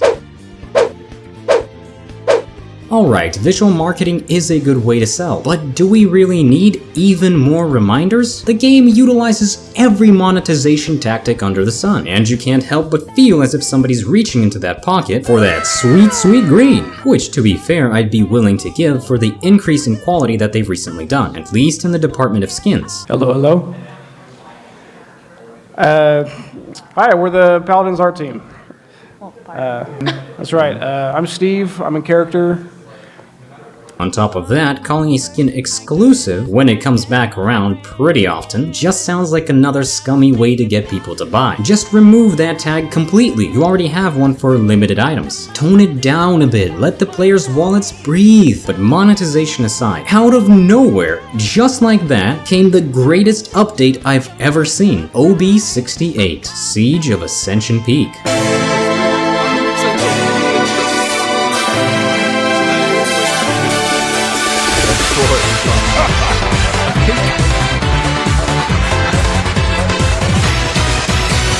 It seems Evil Mojo was preparing to have something positive replace the sour, disgusting taste of Cards Unbound from the player-based mouths.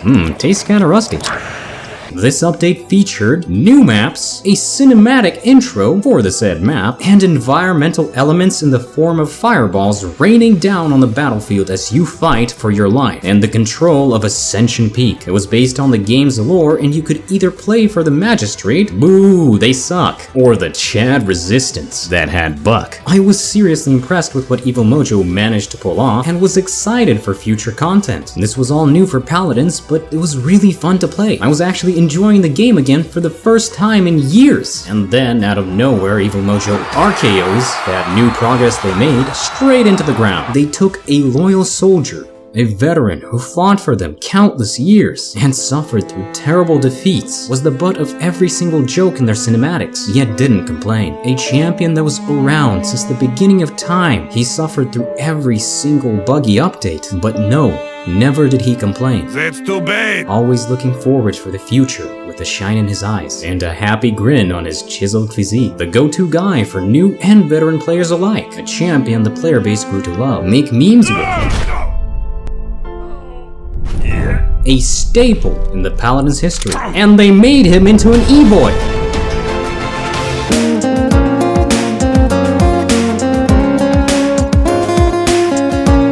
You can already guess that not too many players were actually happy with this change. You don't just change a champion people love for absolutely no reason, aside from you thinking he's not aesthetically pleasing. Excuse me? Are you just assuming what people enjoy aesthetically? That is a terrible decision by the art team. Sure, there were times when Evil Mojo actually made positive visual changes to champions, such as Grok or Eevee. With Grok, for example, he went from pudgy Shrek to an absolute unit.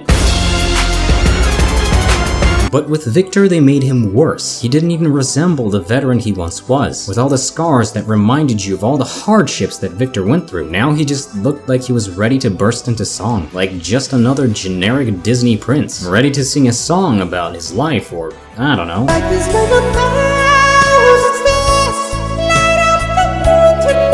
You would think this wasn't a big deal, but the media actually ran with it, and this whole situation just gave them more ammunition to lob at Paladins. For those sweet, sweet clicks, the Paladins player base once again divided, as Victor gets a visual rework. I see what you did there. This change to Victor was never reverted, and his smiling mug will forever remain in our hearts. OB70 would also introduce a replacement for the VIP system, the Battle Pass. I already talked a little bit about this, and monetization as a whole, but we clearly see it's inspired by some other games, such as, well, Fortnite. This system was actually a far better one to reward active players, both free-to-play ones and actually ones that paid for the Battle Pass. They even generously compensated anyone who bought into the VIP system, most notably, the Diamond Chest.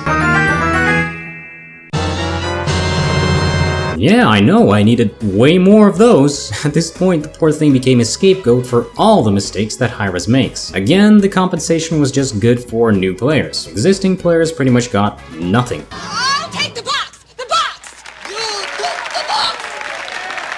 Let's see what's in the box! Nothing! Absolutely nothing! Stupid! You're so stupid! The new Battle Pass offered far better rewards for free-to-play players, at least compared to the VIP system, which just became a grindfest, but that would not be the most important change to come from OB7D. No, that spot would be reserved for the end of Paladins Beta. Woo! Yeah, baby! That's what I've been waiting for. That's what it's all about. Woo! That's right, Paladins was now a big boy, and it was time for its debut. But why now? It couldn't be related to the Nintendo Switch policy of not allowing beta games. After 70 beta patches, we finally launched Paladins. Then we welcomed a new platform to the realm by launching on Nintendo Switch to an incredible reception. Oh, okay. So there's a lot of speculation that this drop of the beta tag, which basically served as protection for Hi-Rez, was to allow Paladins access to the Switch market. And it honestly really does seem like it. The game on release didn't really change at all. Well, that's not fair. One thing did change. The company could no longer use the tag, "Oh, it's just a beta," to defend from criticism when they actually made mistakes. So how did they announce this major transition to another console, you may ask? Well...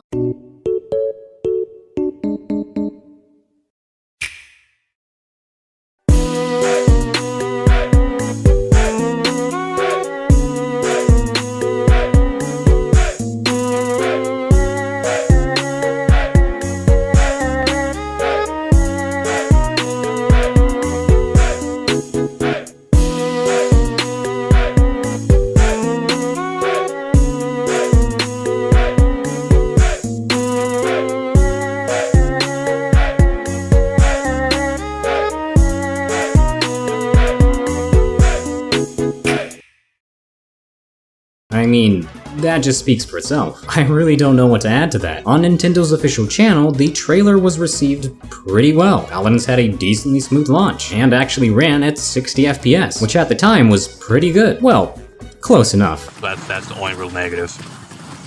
Eventually. Here we go again. And just like that, Paladins gained a larger player base. Certainly something it needed. But you know what's great? People. Communities. Although I can see why some would disagree. Don't let your kids watch it! And even though this was just a business decision, Evil Mojo achieved just that, creating a larger community and even binding them together with the soon-to-be release of Crossplay, a fantastic display of camaraderie. Finally, we would have faster queues. Oh, what's that? You're worried about the advantage PC players would have over console players? Don't worry, Paladins would get an option to toggle on crossplay off. That's it. You could just say no to all those dirty console peasants and game with your Chad PC brothers, if you're that type. Peasants, I bring news! Join me in PC gaming and ascend, for you are weak and I am mighty! Oh dear. Yeah, as usual, new features would be a little bit buggy, so console players and PC players alike had to bond for a little while longer. You're going nowhere! I got you for 3 minutes! 3 minutes of playtime! As this problem was looked into, but when it was ironed out, it served as a fantastic community boost, and we even started to see console players join our Discord. Link in the description, by the way, shameless plug. The Paladins devs definitely got a win for this one. Good job! Now coming out of beta is an event-worthy occasion, one that's worthy of a celebration. And what better way to celebrate than shooting any champion that moves slightly faster straight into the kneecaps, multiple times.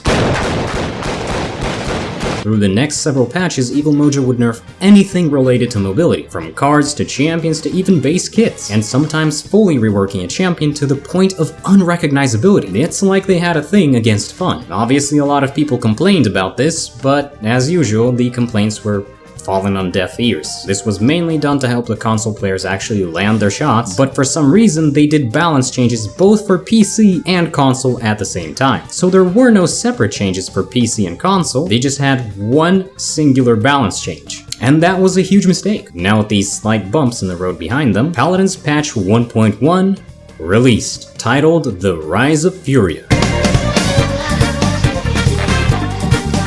Another new map, another new champion, another new cinematic. You dare into the abyss! Ascend the tower, mortals! depends on it.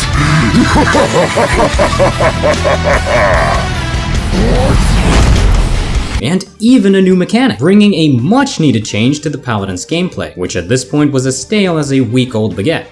The gameplay was platforming. Yes, a hero shooter platformer FPS game. Alright, Mario! It's about time you learn how to use a gun! Guns are cool! Oh, wow! You would traverse a shattered realm, jumping from platform to platform in a desperate attempt to reach the top first. Meanwhile, the abyss would rise below you, making the gameplay pretty fast-paced and actually exciting. Once you reach the top, you would be put into a death match against the opposing team. On top of all of that, you could actually earn shards, which were exchanged for cosmetics at the end of the game. It was a fantastic system, and an actually unique mechanic in the genre. I don't actually know many games that have attempted to do such an event. Of course, it was monetized, and for anyone willing to pay, you could just skip playing altogether, straight up buying the few extra skins. Now at this point, I was blown away at the progress Paladins was making. They were actually heading in the right direction, and I couldn't wait for the next update. I was really excited to see what they'd think of next. It took a little bit longer this time around, but in patch 1.4 we would get another major change to the already improving Paladins formula, with an entirely new game mode called DragonsCall.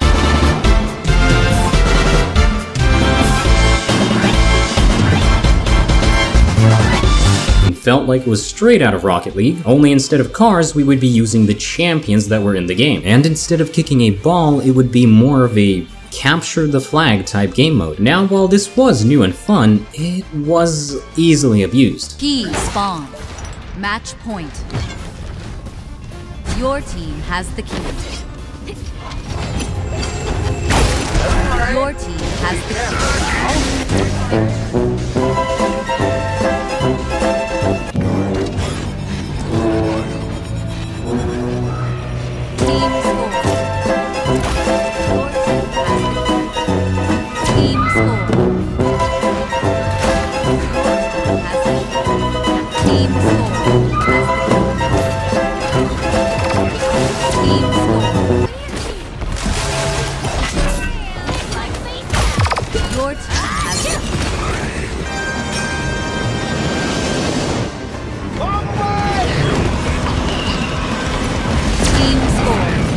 And just like that, Grover became meta. This setback aside, Evil Mojo was on a roll. They were clearly focused on improving the game and would hopefully learn from these experiences along with building on what they already have. With the arrival of patch 1.6, we would be facing the Halloween update with spooky, scary skeletons. Spooky, scary skeletons and shivers down your spine.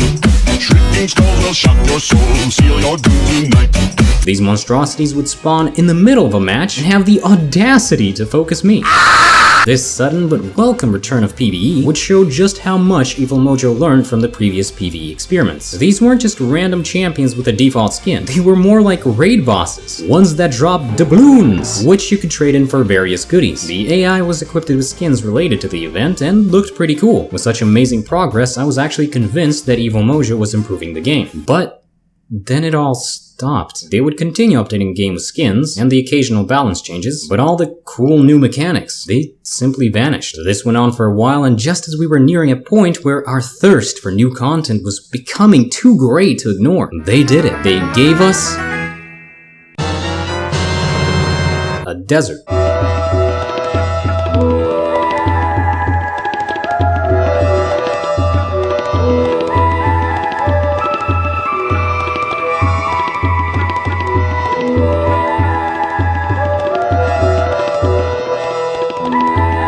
Patch 2.02. It introduced a new map and an event where you could pick up items for very surprisingly bland buffs if you actually bothered to pick them up. Buffs such as jump a little bit higher.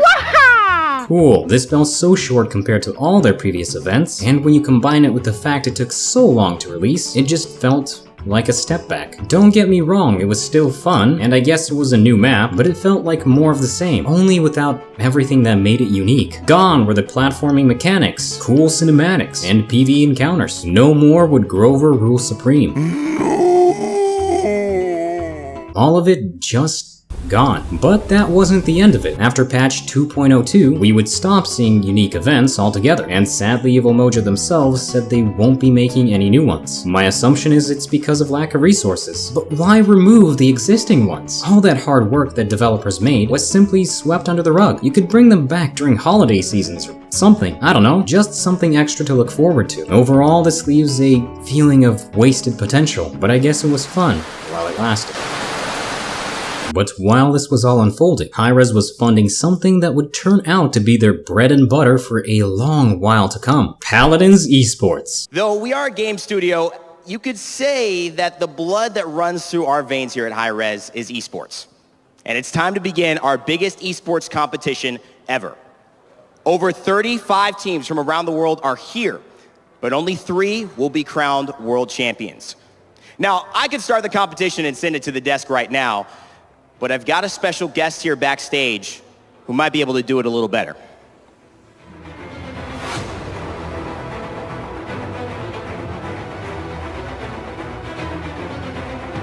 Are you ready? I said, are you ready? Let's get down for esports! Day 1 of the Paladins World Championship knockout stages here at DreamHack Atlanta HiRez Expo, and the crowd was out in force for our first semi-final matchup, Envy versus the Pittsburgh Knights. And this one started out as a best of 7, quickly became a best of 5, and then a best of 3, and then a best of 1. These two teams were neck and neck, trading wins back and forth throughout the entire set. And wouldn't you guess it, Game 7, that one goes 7 points. In the underdog story of the year, it continues to Pittsburgh Knights in 7 games and 7 points. Take the win over Envy. Our second semi-final of the day, Ninjas in Pajamas versus Virtus Pro.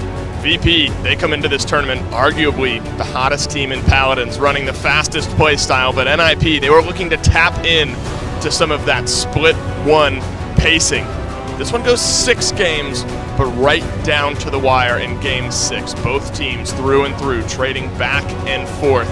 Nobody able to get really that much momentum, but in Game 6, a final point fight, NIP, they're able to edge it out. They punched their tickets to the World's Finals. That's what we had yesterday, 2 of the closest matches of the season in the Paladins World Championship.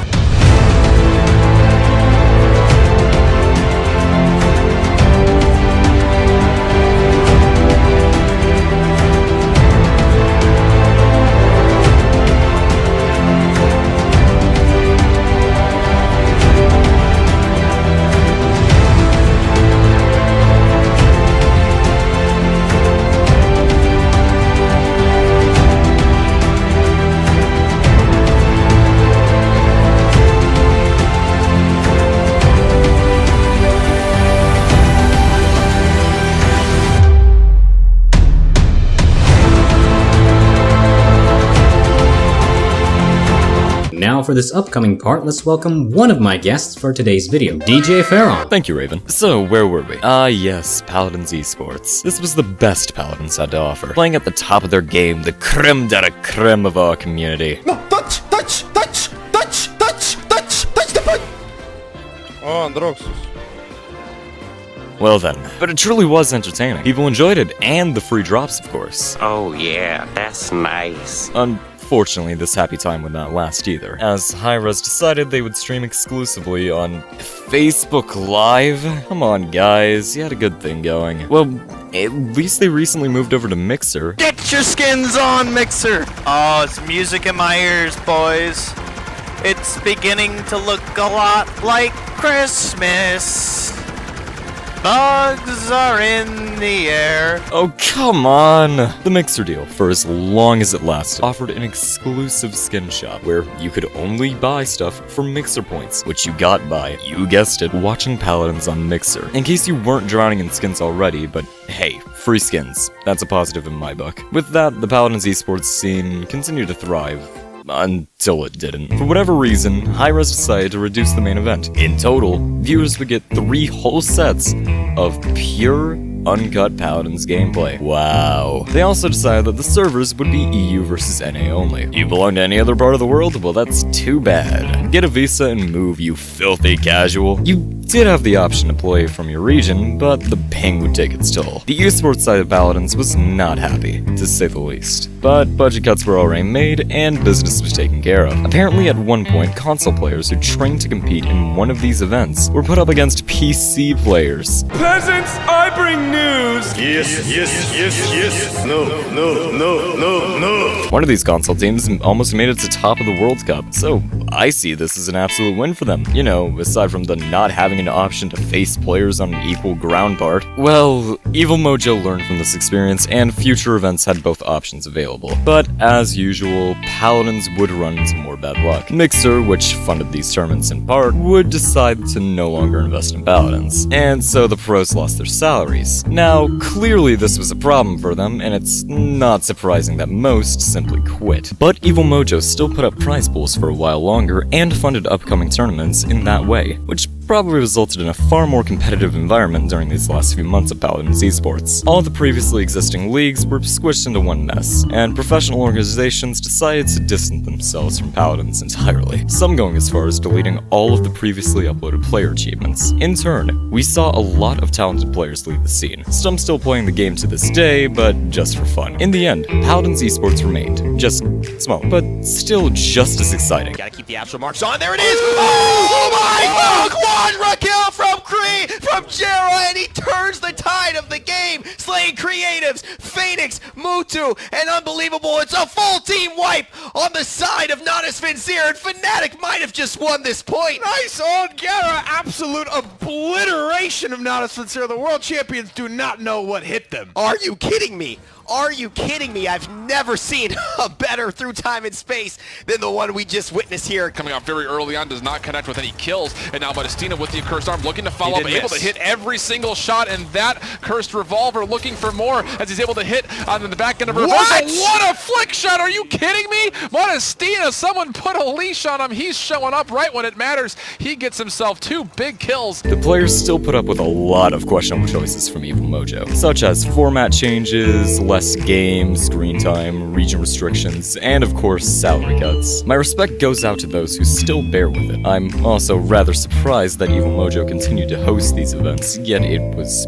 definitely welcome. The organization of their panels might not have been the most professional, however, they did provide a nice competitive setting. But what about present day? Well, Paladins Esports is completely dead, with no more prize pools, salaries, or even tournaments. But the community still struggles on. They make their own tournaments through Discord servers for good old competitive play, and even get funded with crystals as prize pool by Evil Mojo, so you can still get a taste of this sort of local competitive scene. But there definitely isn't any money in it, which is bittersweet. You know, really the journey that Fnatic took to get to this point was incredible. Was amazing. I've been waiting for the world to spin my way. I've been waiting for a glance at the sun. To spin my way, I've been waiting for a chance, and I think it's finally coming.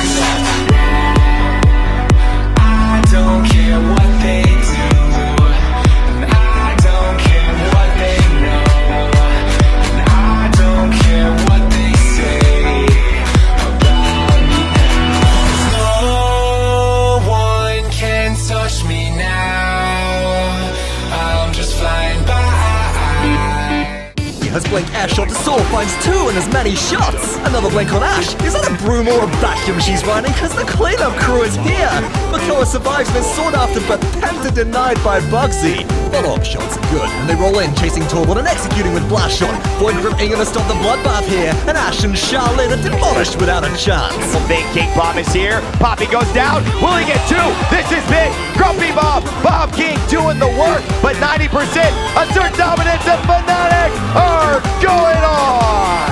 Finds the kill on the Bugsy. Gotta move in. It's overtime at 99. The damage is here. Blood gets the double kill. Cybate moves in as well. Fishako cleans up Bongo. Oh, no. Cybate fights 2 and it's all Fnatic. They're going to the final. But you know what? I don't mind that Jera holds it. Gotta keep the astral marks on. There it is! Oh my God! Quadra kill from Kree, from Jera, and he turns the tide of the game. Slaying Creative, Phoenix, Mutu, and unbelievable, it's a full team wipe! But now, let's see what an ex-MVP, professional, veteran player for Paladins Esports has to say about it. Simon Simsulu Andersson from Sweden.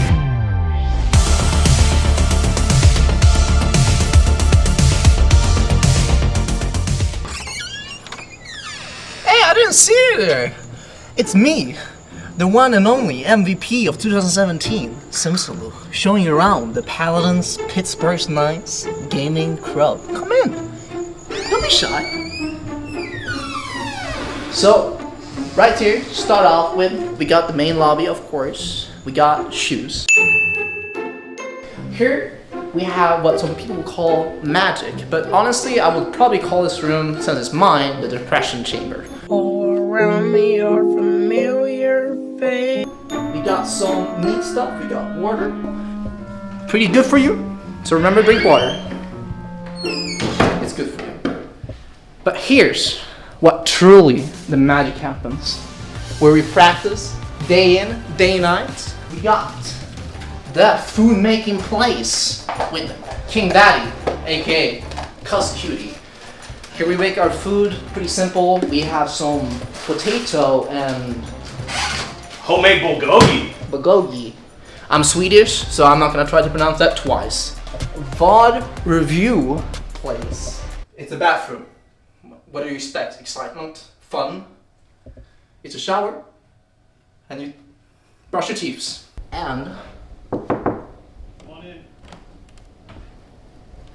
the Cuss Cutie room. This is probably the biggest room out of Paladins players around here. That's about it, really. That's pretty much all we have here in the Pittsburgh Knights house. Get out of here. That's toxic. Get out of here. Do you want me to have a cam? That would be great. That would be fantastic. I haven't put on my makeup, so That's okay. like I literally just have like. That's okay. This will work. This will work. All right, Sims. Homer Simpson. Your name, and sum up Paladins in 4 words. 4 words. Questionable at best.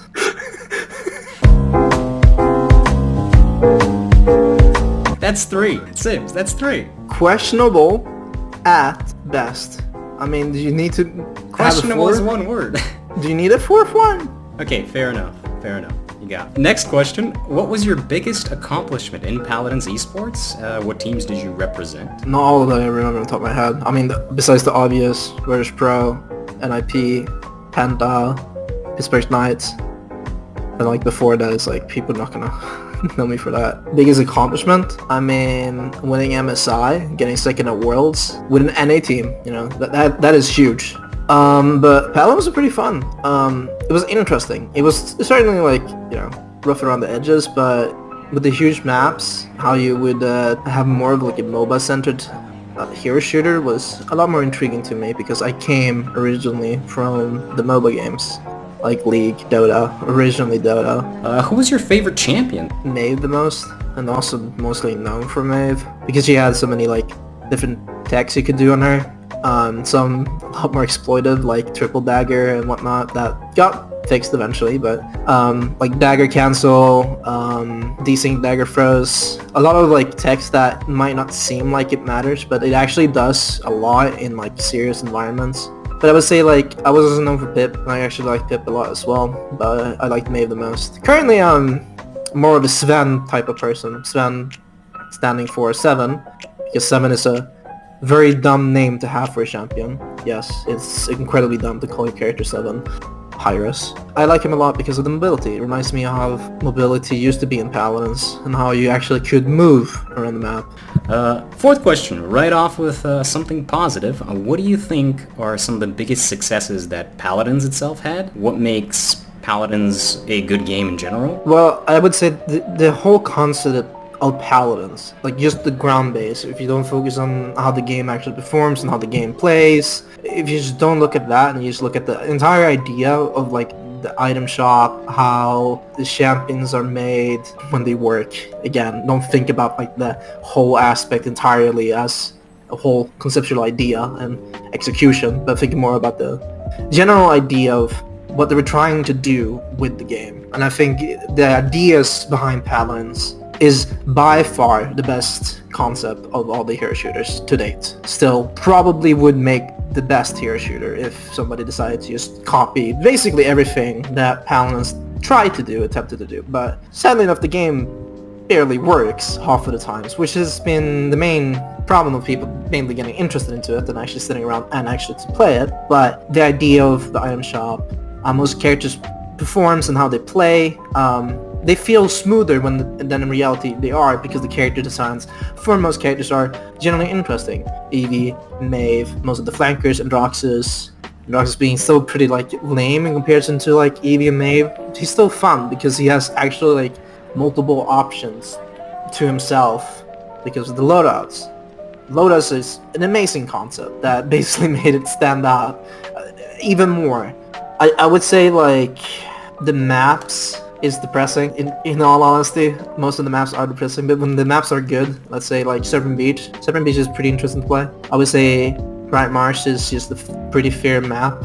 I would say a pretty bad map is Bazaar, because I'm playing competitively, and Bazaar was a one-sided map in drafts, and still is extremely one-sided in drafts. What would you have wanted Paladins to have done differently? It just needs a different company. It's like, they have the best game on their hands, but the game is an absolute mess. The game barely works. I know why. Most people know why, because the coding is an absolute mess. I wish they just made a second Paladins. Just call it Paladins 2. Just do the War special. Don't do any changes. Just clean up the code and just make sure that you can do major changes that is necessary, like falling through the map. You know, I'm kind of tired of playing Talus and falling through the map. It's not fun. Alright, next question. How did you feel about Paladins Esports being dropped so fast and some teams even deleting the official team's channels? Just wanted to dip was because there was a lot of promises they did not receive. But you could also make the same argument that, yes, they didn't get a lot of the things that Hires promised. At the same time, the organization didn't they promised to do things for the players, and a lot of the times they didn't do it for the players. Basically, think about every organization that let the players live in a hotel. They were the worst, basically. Probably the worst, or they paid enough to justify it, but there was never ever gonna be like enough to justify people to live in a hotel and also have LAN when there's not confirmed housing, and then you have to show up to LAN to essentially compete. And that was a weekly thing, or every other week type of thing. European players, which was not the majority, I think, at the time, which is funny to say. I mean, it makes sense in the situation that we were put into. It was just an awful time. I was lucky enough to have a living condition, that being with nights and having a house. I mean, like, why would you make it a LAN? Why would you force LAN when you don't have housing for the players, man? And then you also don't have, like, a reasonable salary. For maybe, like, for American players, like breaching quotation mark contracts, but this is also, again, this has been leaked so many times. Basically, you can't get paid under 1K, but it's like $1K dollars? Who lives off of that? Not everybody got paid that amount, obviously. I don't know the like exact amounts. I have a general concept and idea of what I've been told about, but we don't need to go into that. Yeah, I can just tell you right now is that I earn more from having part-time jobs that I didn't work at than playing esports my entire life. The core argument is that if I earn more from not working, basically I'm getting paid basically minimum, like very, very minimum. And that's still higher than what I get from playing Paladins, and I spend more hours trying to just get good at Paladins in comparison to getting good at my part-time job. It's very yikes. But I was supposed to get a payment from one tournament for multiple years. It was like 2-3 years.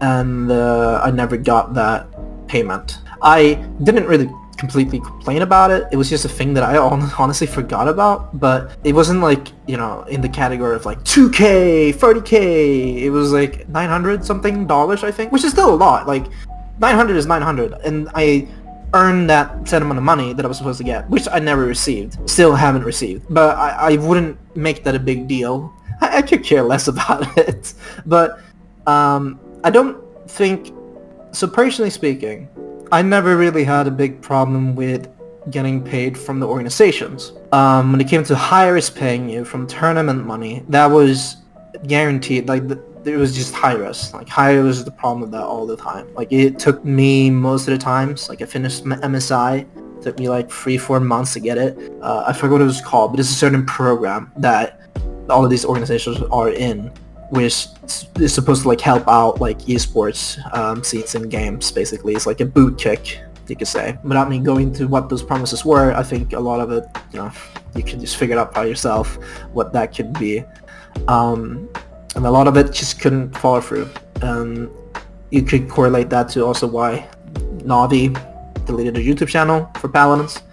You can correlate that into why the organizations didn't seem to care at all about the players, because that how it felt sometimes for people. They've said it, I've said it. Put it in the video if you like. I don't care, but I have some beef with some of the admins and for Paladins. Like the way they handle tournaments. Oh my, it felt like he made life very difficult to trying to like reach anybody and try to get contacts with. Some other people weren't as bad. The biggest problem in that area for me was that the best way for you to get into people of importance, the people that will try to make a change, was not the people that we got told to reach. You went to the casters, like you went to Vox, if people remember him, you went to like Pretty Here, Rain Day, you know, that's great that you can reach the casters to get changes. It's just a problem of why do we have to reach the casters to get changes? I know there are two different separate like essential companies, like Skillshot is Skillshot and HiRez is HiRez. It just felt weird that we got told to talk with these people. We couldn't talk with them. We couldn't talk with the people of quotation mark importance, the people that would make changes. It doesn't matter if I know why. I think it's because you basically made every European player have to like quit their job, education, even the people from America, Brazil, like Oceania, like those people that had a life prior to going to LAN, they had to like drop it. That to me is so when the entire scene was against it. I don't think there was a single person that was like, yeah, LAN! Let's go, baby! Housing! That's what I've been waiting for! It's like, oh. What do you think about people that to this day still make Paladins tournaments in the community itself, and even some former pro players that used to play for all these organizations take part in them for like non-monetary gain, just in-game crystals? Do you think that highlights their love for the game and actual potential for the game to thrive in a different setting? Yeah, I think a lot of people that did play the game semi-seriously didn't originally play it. Well, we didn't, because then that attitude had to change when, you know, money got on the line and you had to take the game a little bit more seriously. But I think a majority of the people just want to play it for fun. They also just don't have another game to play. But also maybe also like Paladins so much. I really love Paladins when I think about it. It's weird for me to say that, but when I think about the concept and the ideas, again going to that whole topic, I really like Paladins. I just hate playing it because the game barely works. I think a lot of people go through the same dilemma of the game, stuff that just adds up, balancing, game bugs. I'm kind of a big deal, you know? Yes, yes you are. I have all these jerseys. The floor is so dirty. I didn't even notice that. Whatever. He's never gonna be in the videos. That's fine. Nobody needs to know about it. But I got a fair bit. You know, I have 4 jerseys essentially. I have a 5th one, but the burrito one, I never actually wore this on LAN. Oh, that's a classic. This one is actually my favorite as well, which is funny, because this one is actually very nice to wear. I would say Penta was also pretty clean. I accidentally ordered or asked for a smaller one. I was fatter than I actually thought I was. But it's very clean. Like super, it looks super great. Clean. Yeah, the black and red together, it's awesome. We're coming to our least favorite one. Oh no. This is like F tier, like FD tier. Because this has a history behind it if nobody knows about it. But this is the Virtus Pro. If you notice, it's the name right there. What is wrong with that name, Raventric? It might have 2 L's. Yeah. So what if I told you that they have 3 of these? Well, they made 3 of these to me, right?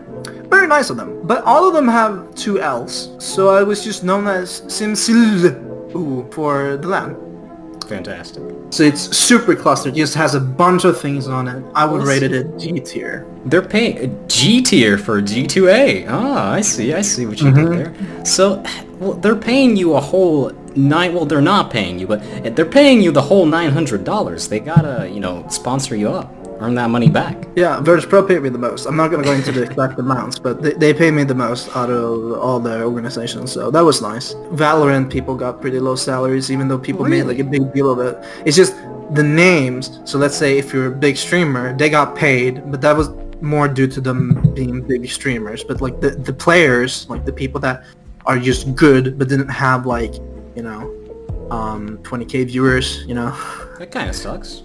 They got paid Paladins jumps, but that makes sense. They gotta prove themselves before like essentially getting paid more than somebody that can bring attention through other ways. If you lose 13-0, it doesn't matter if you're the one performing, because you're probably playing for an organization that you're gonna drop from anyways. So you're more about proving yourself in that. So the MVP, it means a lot actually. But if you're the MVP of the match, you're probably gonna get a raise, or some other team is gonna try to like buy you to put on tier 2 or something like that. Obviously, I would say the worst idea is to play for a team with that mindset, because you rather just prove yourself in pubs, because proving yourself in a team before joining another one, what normally happens is that your knowledge that you've achieved from your other team is horrendous. So you're kind of getting baited by your own teammates with the knowledge that they're like perceiving to you, and then you use that muscle memory in the other team that is actually really good, and then they try to teach you how to undo that, which takes like maybe a month, 2, 3, depending on the player. It can even take years if you're just really bad at undoing past mistakes like that, because you're essentially develop a different basic fundamental of the game than compared to how you would normally receive it. Anyways, the more you know with SimSulu when it comes to esports. Here's my MVP trophy. You know, I flashed this, you know, on top of that. You know, the most valuable Paladins Premier League finalist 2017. You know, I'm kind of a big deal. You know. That's great. I love it. Looks fantastic. Thank you. All right, and last question before we go. What would you like to say to the Paladins community still playing the game? You're all crazy. Is that it? Yeah. Alright, fair. Thank you. Yo, crazy. Still playing Paladins. You know, let me tell you. Let me just tell you. Like, you have so much in life. There's so much meaning, and yet you're still playing Paladins. Probably even a cheater. You know, like, I'm not here to judge. Why are you cheating? Huh? I mean, like, if you're losing, and you just want to climb, I can't blame you. But boy, Paladins, bro. Like, out of all the games you can cheat in, Paladins? What's wrong with you? Alright, thank you, Sims. Thank you. Alright, that's all the questions we have. Thank you for your time, and yeah, we'll see you around. Probably, if you still play the game. I'm not sure. Barely. Barely. Okay, that's a fair answer. Alright, thanks. That's it, Sims. That was all the questions. I'm stopping the recording.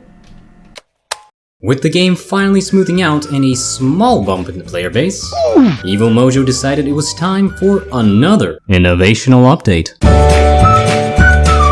Why not take the level system that was meticulously crafted and enjoyed by the entire player base for its reward concept of reaching the max level, and let players, get this, bypass grinding altogether via a fat stack of gold, baby! And that way 500 Levels. years later, it'll be worth billions. Billions! Oh, I like money. It was a bad idea. This defeated the whole purpose of leveling up a champion and gave players another reason to be toxic, as level boosted became one of the most frequent insults. I still don't know why they never rolled back the change, giving back the gold and restoring the levels back to their original form. I understand it was to give players a gold sink, but something like that should feel rewarding? Have a purpose. You could have made some unique skins only obtainable for large amounts of gold, some new titles, I don't know. There are so many other options and possibilities. Unique purchasable avatars, maybe even stickers. What we got was a last-second decision to turn all the gold we had into nothing. Now this is a trend you'll notice throughout the entire remaining history of Paladins. They will have good ideas to improve the game, but completely fail on execution. I believe this is a primary lack of communication between the studio and their player base, a problem problem EvilMojo would soon address. AOC is the Assembly of Champions, and they are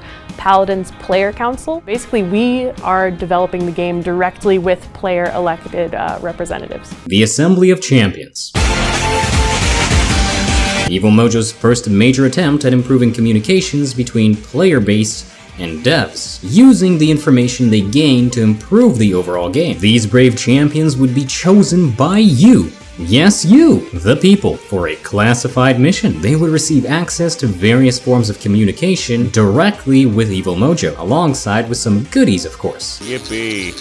You forgot that I got you the perfect gift! The Krabby Patty formula? But above all, they would be allowed to travel into the deepest, darkest, most abandoned places in all of Hi-Rez. Game testing. Pretty much doing what EvilMojo was supposed to do, only for free. Oh, that's the spirit! Let's go town, Emma!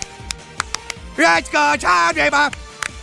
Now, I'll be honest with you, this was a great idea, and it could have been huge, but they forgot to check the names and descriptions of half of the users. Uh-oh! The users who submitted their application to be AOC, along with their reasons for doing so, in turn allowing for some unique contestants to make it past the screening stage and go straight to the polls for the people to vote. And then scroll down and click the first guy and read it. How long have you played Paladins? 1. Biography, playing game. And there are several people that either are knowingly taking the piss, legit cannot communicate properly. Following categories of individuals will not be eligible for these positions.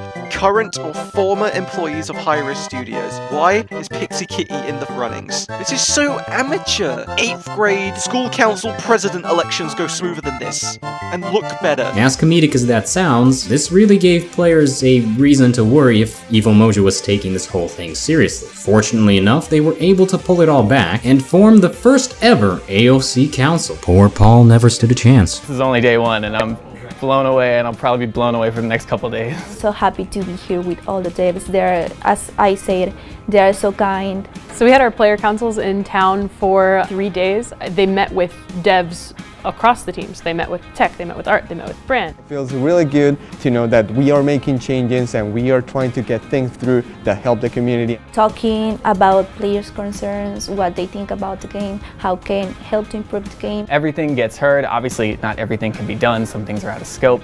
But they take a lot of what we say and actually do put it into the game. Assembly had to say was stuff that we would have never thought of specifically as devs, but they were able to bring that feedback from their specific communities. Sometimes people say, oh, I don't know how to speak English, I don't know how to speak Spanish. So having different people from different nationalities in the AOC working together to get something through is really cool. Thanks to Hi-Rez to give us this big opportunity. I've had plenty of people tell me that the updates have gotten better since like the AOC came in, and we're definitely going to keep that up. The 2019 AOC Council actually did a pretty good job and took part in additional changes such as balance, champion kit, and even some cards. Sadly, this wouldn't last, and EvilMojo would go back to implementing changes against the suggestions of their player base, and their AOC for that matter. They would also run into some problems when an AOC delegate from the Xbox community, and you can already see where this is going, who somehow passed the screening, turned out to be a less favorable individual for the job. How could this happen? However, to their benefit, they did actually remove the guy from AOC, and they did it in a pretty timely manner. The AOC system remains to this day, and I personally found it quite useful in the past few years. However, we do see that it has become less effective as time went on, yet it's better than nothing, and they still definitely influenced several changes in the game. But now, let's travel back in time.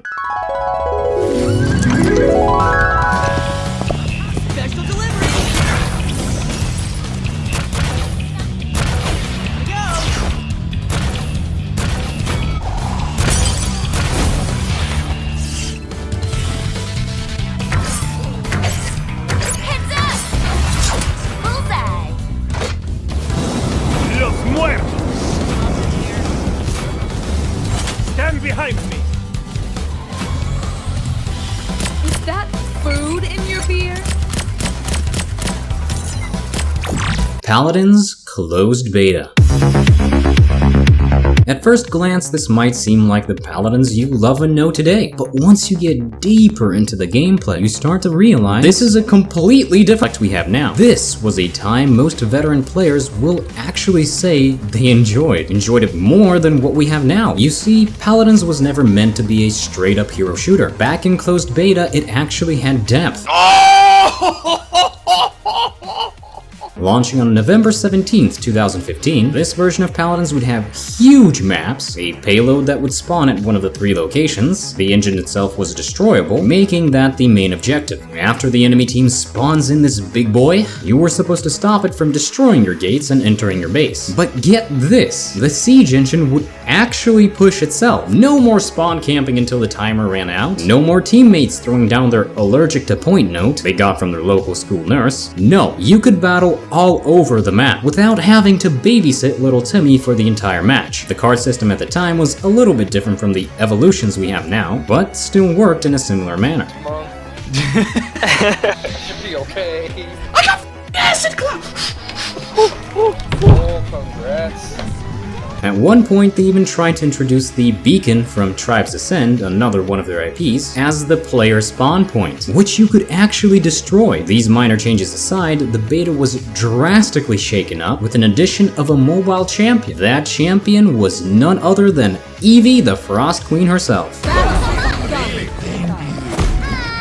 The champion was bugged beyond belief, but being a closed beta, this was well expected and acceptable. HiRez was also starting to do patch previews and giving more insight to the player base as to where the game would go, along with some minor spoilers. In Paladins, you'll have a lot of different options for customizing your character and applying cosmetics in different areas. The first and probably the most obvious is going to be your first-person experience when you're holding your weapon. So you'll have different weapon skins available for customizing the visual of your weapon and also your hands, anything that you see in first person. These previews were well put together and very informative overall, but somewhere along the way, these previews would become a hectic mess. King, what's on the docket? Where's the scroll?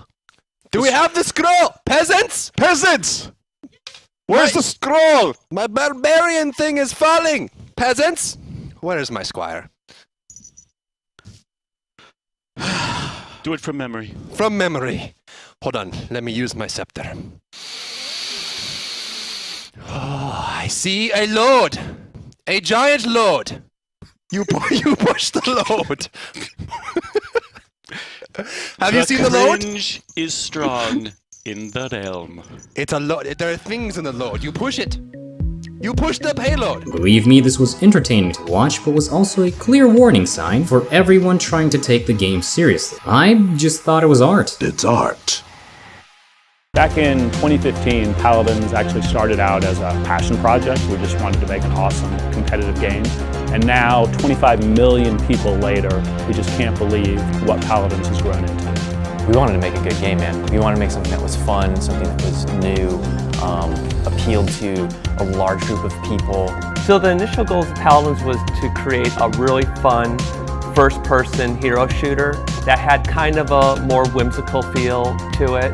And there were a lot of different ideas we wanted to mesh together. The cards, the mounts, plus the first-person shooter combat, and the objective-based gameplay. And it kind of felt like the Wild West. There was a little bit of a different goal, I think, every day. Overarching, I think they were just trying to find the fun. Even today, it's in the top 20 almost every day, and we're continually just blown away by the support our community gives us.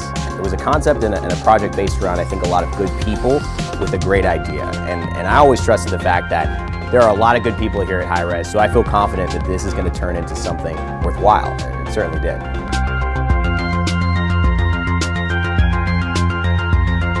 A few champion releases later, Kinessa Ying, we get hit with a major change to the siege mode, with the gates being removed and our big boy being replaced by a cart. But this was just the start. Once patch 30 came around, the map sizes were already being reduced to fit a more classic siege mode, one that was found in another popular game, coincidentally being launched around the same time. You guessed it, Overwatch. So imagine this, you have a unique IP with a promising future, but suddenly, seemingly out of nowhere, you decide to completely rework the entire game and patch it into oblivion, making it like something else that's similar on the market. Why?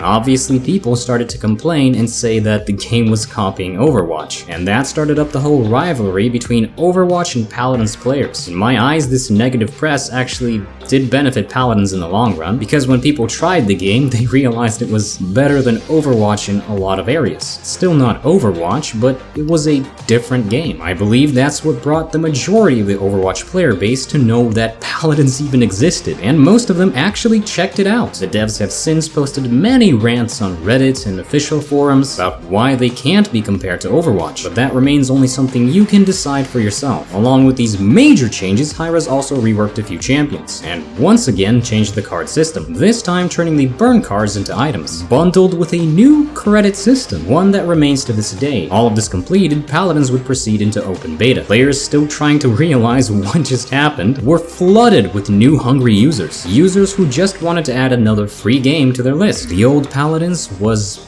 no more, butchered and cast aside to remain just a distant memory. A campfire story told only by those who witnessed it. A story about the good old days. And the game's gone! HiRez. Make sure you guys buy lots of skins in the Battle Pass. But on a serious note, hope you enjoyed this YouTube video, and make sure you actually like and subscribe. And one that many will never experience. So here we are. It's been quite a journey, a bizarre adventure if you will. What are we to take from this whole story? Well, the first and obvious thing is that Evil Mojo makes mistakes. Yes, shocking, I know. Headline: human developers make mistakes. You have a PTS. Use it. Making PTS into an actual testing ground for changes should be high on that priority list. Use it to engage with players, bring back in-game surveys. Those would actually be great suggestions. But all of this could have been avoided if you just listen to your player base, and if you never pass such changes through the gates of PTS. So I've seen a lot of people say extreme things regarding Evil Mojo, or HiRez as a company, and even though I agree that such behavior doesn't help the situation, it's probably not the best decision to engage these people as a developer of the game. Instead of arguing on Twitter with players, which yes, they've done many times, give your attention to the players who care, those who actually want the game fixed and improved, those who provide constructive criticism, those who play your game and love it, those who spend money and keep your game afloat, or those who act as a number that allows you to get lucrative contracts and keep your company going. Because yes, they've made a lot of these contracts, such as for Epic Games. And the main reason why our servers suck, you also have to accept that a lot of people are talking out of frustration, and I guess they have every right to express their opinion even if you don't agree with it. On the other hand, games these days sometimes forget how lucky they are to have that online connection. See player feedback. Before, games would just flop in sales and the devs would not know what went wrong. They would be left scratching their heads. But you can use this to your advantage, make better games, improve the ones you already have, engage more with your community, and make wonderful projects for years to come. To be fair, Evil Mojo hasn't done the worst job of that, with previous years seeing the rise of AOC and multiple posts made by Evil Mojo explaining what they want for the actual future title. Paladins, Champions of the Realm is still not a dead game, and that is thanks to HiRez Studios, but it's also thanks to the people who actually play the game. But still, it's not enough, because when mistakes happen, Evil Mojo is more or less silent, and silent up until it reaches live. See, HiRez Studios' Paladins team used to be this good friend you'd see playing their own game. They would stream on Twitch and YouTube, being a part of their own community. They had friendly faces, people you could actually see, watch, playing the game, converse with, talk to. You actually saw the people behind the game. Rain Day, Pretty Hair, you can just name all of them. My name is Rain Day. Paladins team is making changes that you wouldn't believe. Take you up with my bomb king. For all of you that are still saying Androxus is a copy of McQueen. It will be fun your face to see when we go and nerf Eevee. I've been to the forums, maybe my IQ rock your comment. It's time to stop if you're still Scott. I'm just gonna rock go and grab just so the skin unlock. Get to the BTS the patch is sweet. Heard that Makoa was too hard to beat, so we nerf the hook and his ultimate too. Playing him is like drinking some loot. We got to have a party. Let's get them started looking for with 3 H and the supports Deathwall comp go send report Torval being extended. It's working as Instead, I'm looking for Thamba that will do whatever. No help. I say every day he'll be healing me up. But as time inevitably leaves our frail grasp, so did they. A lot of those OG memorable faces either quit Hi-Rez Studios or moved on to higher posts. So many, in fact, that I barely recognize the current team. As a veteran player, does that make the current team bad? Of course not! But we barely get to see any of them, so it's understandable if players will just feel unheard, for a lack of a better word. See, I personally enjoy the behind-the-scenes type of videos that they used to do. I really appreciate that type of stuff. Give me more! And there's also this stigma in the Paladins community that whatever Hi-Rez Studios does will just simply die, and they'll move on to the next big thing. Sure, a company needs to make money, that tends to be the case, and trends are where it's at, but rarely does a game chasing a popular trend get big. And even if they do, it's usually because they add something unique, something new to the genre. Paladins has that. It has all the potential to be a great game. Not that it's a bad game right now, just please don't let that stigma become a reality. You have a great IP here. Don't just throw it away. And you might ask, well Raven, why not Smite? I don't like Smite. You have a vibrant, thriving community to this day, making content, art, cosplay that love this game, and I'm sure they would actually want to see it improve, reach its full potential, whatever that may be.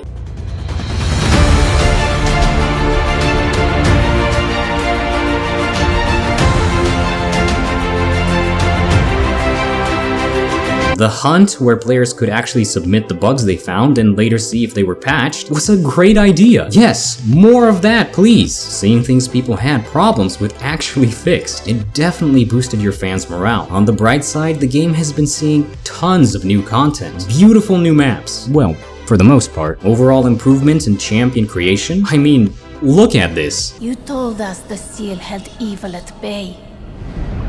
But we fell prey to a different kind of evil. And so, I choose a stronger path. I choose the power to protect myself!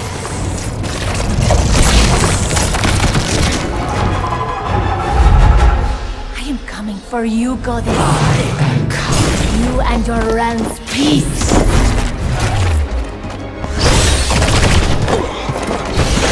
No matter what game you play, I will sweep the board of your thorns.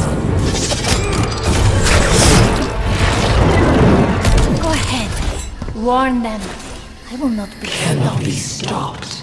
Darkness will engulf this world, and I will be its herald. Now compared to what we got before. Yeah, the devs are still visibly fighting bugs, even if it is a slow process, and the community actually started to stabilize. As for the current staff of Evil Mojo, they are all interesting individuals in their own right, with charismatic personalities when they are not announcing OB64. Martini even followed me on Twitter for a little while, and hasn't responded to me ever since. I wonder why, but seriously, they clearly understand and even welcome lighthearted humor. I appreciate that. It's nice knowing that the devs actually look into their own community, and that's the goal of this video, to not only entertain, but also provide Evil Mojo with player perspective. Now you might disagree with me on various topics that I brought up, and I'll gladly listen to your opinions in the comments below, so definitely don't forget to leave that. But what about the lore? Truly a diverse range of champions has a beautiful, touching backstory. Well, maybe. Whereas the previous Hi-Rez Paladins team outright didn't care to add any official lore. Besides bad guys, good guys, fight, Evil Mojo is actually trying. They wrote cool little cinematics for some of the champions, mainly the new ones, and only the new ones, that actually create a real narrative. You get a feel for the situation, how the resistance desperately claws at the magistrate, but then you just have huge plot holes, with champions asking, who are you? I'm kind of torn on the topic. Some of you may say, who cares about the lore in Paladins? It's an FPS game. Well, I do. I'm really looking forward to actually better lore, and more lore for all the champions involved. Buck being the first one, of course. However, we can clearly see that Hi-Rez still cares for the game, with awesome cinematic trailers that hype up the users, which just keep getting better and better, if you don't count the FPS loss. What about the old dusty maps from the Hi-Rez age? The current dev team has also reworked old maps, claiming they were made better. This ended up up breaking many of the maps, giving the ability to see through walls, get stuck in some of said walls, and even sit in places you should not be able to. Most of this isn't fixed to this day, but the worst part of it all is the fact that they just added a color corrector, and in reality it was a removal of all the things that made these maps feel more alive, have an actual identity. It wasn't an upgrade, we were lied to. It was a downgrade to prevent server chaos. Now let this clip just show you why.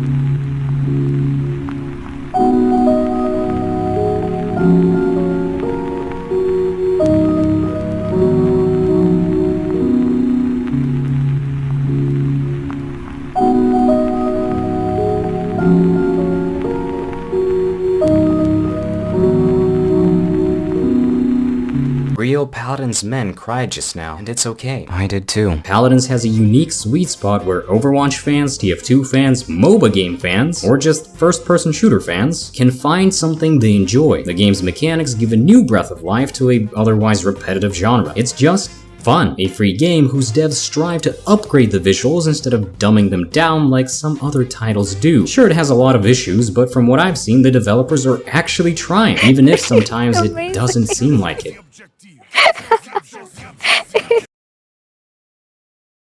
So what's left to be fixed? Invisible walls, uneven map design, clipping in walls? Although the new reworks actually seem to be getting much better. No, not you. Sometimes the reworks still fall flat, and it begs the question of why the map was reworked at all. The AI is still pretty bad. There is no surrender option when you're being spawn camped, with the enemy team dragging out the match. Some skins have silent sounds, making them sort of pay to win and have an advantage, sound bugs which were not fixed for several months, all of this being a result of skins being pushed out way too fast compared to the bug fixes, although Evil Mojo promises that there will be patches solely focused on fixing bugs.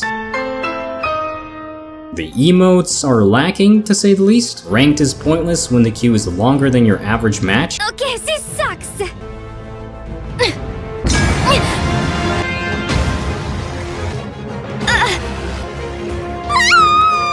Sure, we got a few rewards, like the borders, but it's clearly just not enough. Getting any rank you want is exploitable by just having time zones, and servers making this all even more pointless, because you can just hop over to a different region when the region is asleep and face off against new players. Even if you're GM, the matchmaking is just dead. Balance, even if better, needs a lot of work. Like I see people facing as Grandmaster 5 stacks, level 20 players. It's ridiculous. Can we just take a moment to talk about how toxic the Paladins high elo ranked community is? Now, I'm not saying everybody is, but a big part of it. They pretend to want new players to join the game. Yet whenever my waifu Amelia Watson, that's for you chat, I said the word, you owe me a like and a subscribe. Pretty cool VTuber. She decides to play the game and has an entire Discord coordinate ranked stream sniping. Wow, GG. Overtime, let's go. Hi.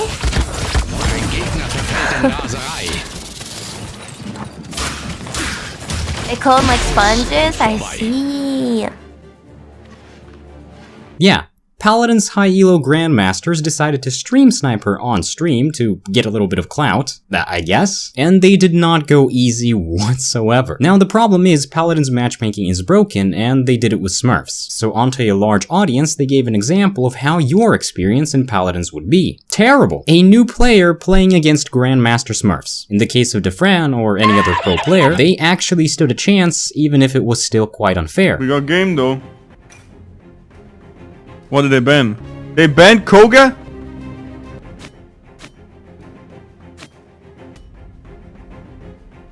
But to abuse a system that's very unstable, for what? A drop of clout? It's just disappointing. Map clipping continues to be a prominent problem. Personally, I'm tired of hitting my head on the skybox. And the entire matchmaking system? What matchmaking system? Point is, you have a lot of work ahead of you, and we're all eager to see what you turn Paladins into. But what really makes the game stick is its community. Why did I stop playing? Well, it's not you, Paladins, it's me. I'm seeing someone else, and very soon they're gonna have a 2 next to their name. So that's exciting. No, it's life. Life got in the way. I am writing new music. I've been writing in general. But now the anger in my veins, so here comes the ancient. Do you challenge, my Okay, so I first discovered Paladins back in 2016 when it was first announced. I'd been playing high-res games for quite a long time before that. I was super into Smite and super involved in that community. And it was actually a good friend of mine, Spencer, or as you guys probably know him, Frostfangs, who got me my first access code. I think it was either closed alpha or closed beta at that point. And we played our first few games together.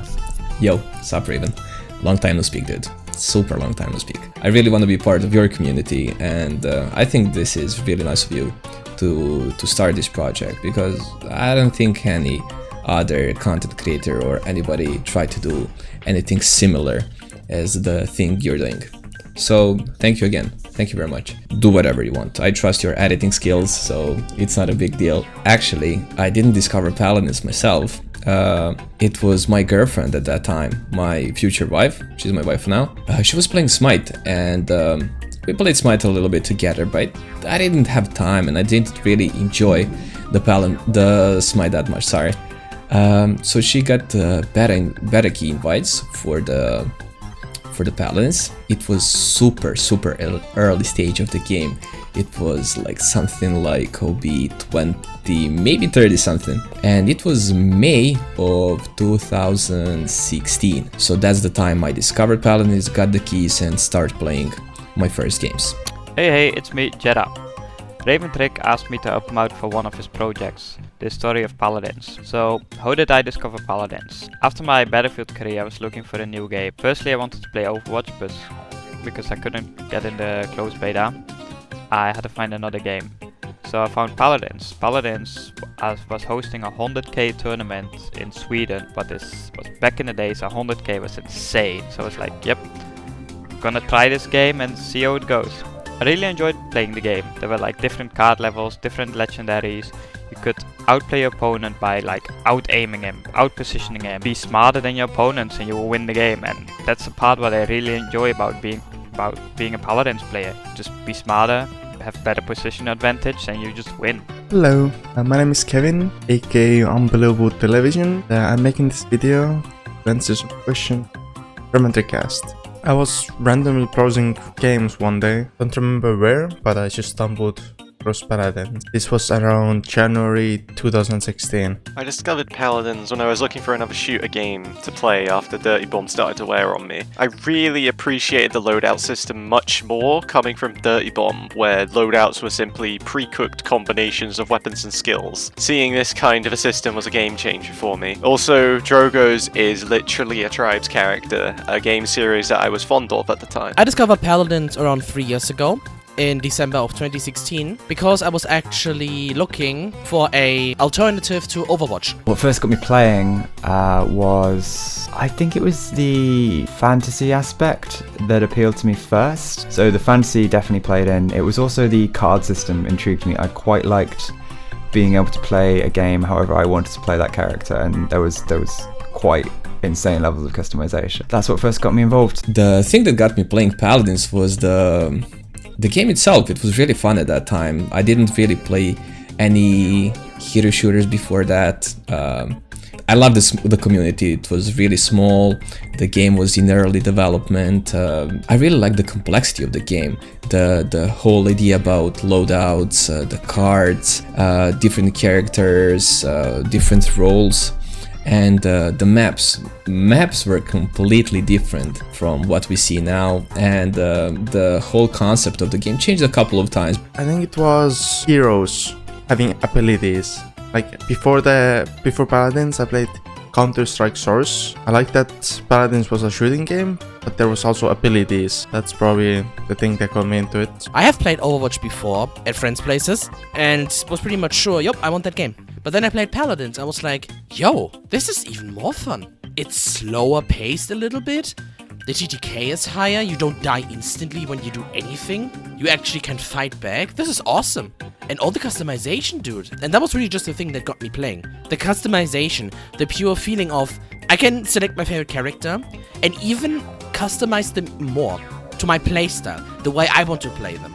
And that just really reminded me of Team Fortress, because it's pretty much the same thing with the loadouts there. I just think Paladins either did it better for me, or it was just a fresh take on something that I already liked. What do I still like about Paladins? Okay, well, I mean, there's still some great character design. There's definitely some champions who there's no equivalent in any other game, and that's kind of what draws me back. But yeah, I wouldn't, I wouldn't cross your fingers for me coming back to the Paladin scene anytime soon. The thing that I didn't really enjoy about Paladins was, and what they should really do, was listening more to the pro community and pro players, giving them feedback. And I think if they did that, the game would go on the completely different direction. We know, of course, in every game you make some characters, especially if it's hero-based game, you sometimes make this overpowered, you nerf this, you overpower this and stuff like that. So it comes everything in balance, but they should really have listened more to the community, the pro community of the game, and instead of focusing on just putting out skins for different characters, they should really focus on the game itself, fixing bugs and make it as playable as possible. What I think is wrong with the game, well, the game has many different flaws. Like, there's bugs in the game that's been there since the start and has still not been fixed, and that is super annoying. As well, the LAN League. The LAN League killed the competitive scene, but it's really sad to see. Like, I thought it was a bad idea, it's big investments, like they need all teams like to invest, and they only could find 4 teams who actually wanted to invest in it, and it was like simply not enough. And that sucks. So what do you think is wrong with Paladins today, and what can be changed? Well, the matchmaking ranked is pretty bad. Honestly, I've been playing Paladins the last 4 years, and it's kind of a huge part of my life, at least when I still played it competitively in tournaments and stuff. It's just one of those games that just sticks around with you, even if you have really frustrating days with it. There's a lot of special people in the rank section. I played on a team, but the thing that I stopped playing Paladins was when my visa got denied for the Atlanta. I was playing on a team, we qualified for the LAN event, and my visa got denied unfortunately. I basically left 4 people hanging from my team, so they gotta find a sub, they gotta all the hard work that we playing for that season just was completely gone. I was thinking about, what if this is not what if this is not the last time that I got denied like this? What if I would never leave 4 people hanging like that again? So I'm just gonna step back and see what happens. Well, I have at least 90 minutes of videos showcasing what's wrong, but to summarize, the matchmaking is an affront to any kind of friendly user experience, throwing new players into games with world champions with such certainty that it'll do it in under a minute. Skins have pay to win and pay to lose elements, which shouldn't ever be a thing. I need say nothing more about bugs at this point. Other game modes are simply afterthoughts with no refinement. I'm just retreading stuff I've already said. What could be changed? Just make all that not exist? Well, for me personally, the main thing that is really just an issue these days is the balance, because a lot of characters is simply much more favored, while other characters get completely lost in the dark. And sadly, most of these favored characters are just completely unfun to play against. But then we have stuff like delay, or shots not registering. Oh yeah, that's actually pretty much it. That's my absolute biggest complaint. Well, Raventric, thanks for asking me for this project, and good luck with your future projects. Later, dude. It's still fun some days, but that's it. Thanks.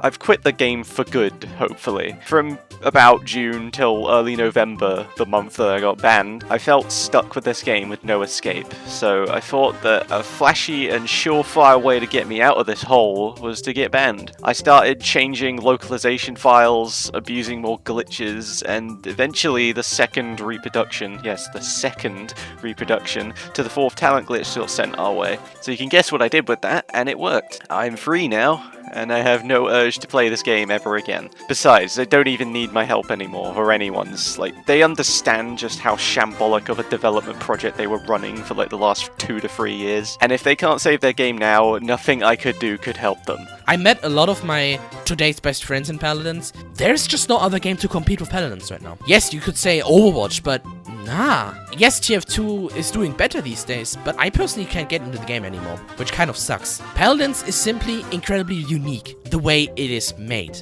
You know, with all the loadouts, the customization of the characters. It's not just, you have a character and done. I'm gonna be dead honest. If there was another game out there that worked on the same principle as Paladins, with customizable character abilities, special effects, some kind of a thing that makes a character work different, and that game would be more polished and would be more like the older Paladins, with the higher TTK, there isn't really a lot which would take me to swap to that game. Because I think Paladins is super unique, and it's an amazing game, and I still would absolutely recommend it for anyone that is looking for a fun first-person hero shooter MOBA-ish first-person game. But I gotta be honest, the game is probably not gonna last if we continue like this. You might say Paladins is that game. You might say Omega LOL, Esports. But you know something that they can't take away from us? Our hope and glory for a better day. They might have taken away our minimum salaries. They might have used every word imaginable. We might not have a future. But you know what we have? We have you guys. You have me, my ego. Every team, every player is so committed and playing Paladins. We don't need an esports for our game to thrive. I know it's been a long journey, but a history that we won't forget. And history is so deep and impactful on the whole entire community, the underdogs. Our careers is leading desperately down a dark tunnel, leading ourselves into a deeper meaning of life. The dream is not over. The dream is not over until you guys give up. You guys have to stay. If you guys leave, that's it. There's no future. And do you want to do that? There's still a future to be had. There's potential. Never say no. Never say goodbye. Stay in Paladins. Paladins' best game. And I see ya around the realm.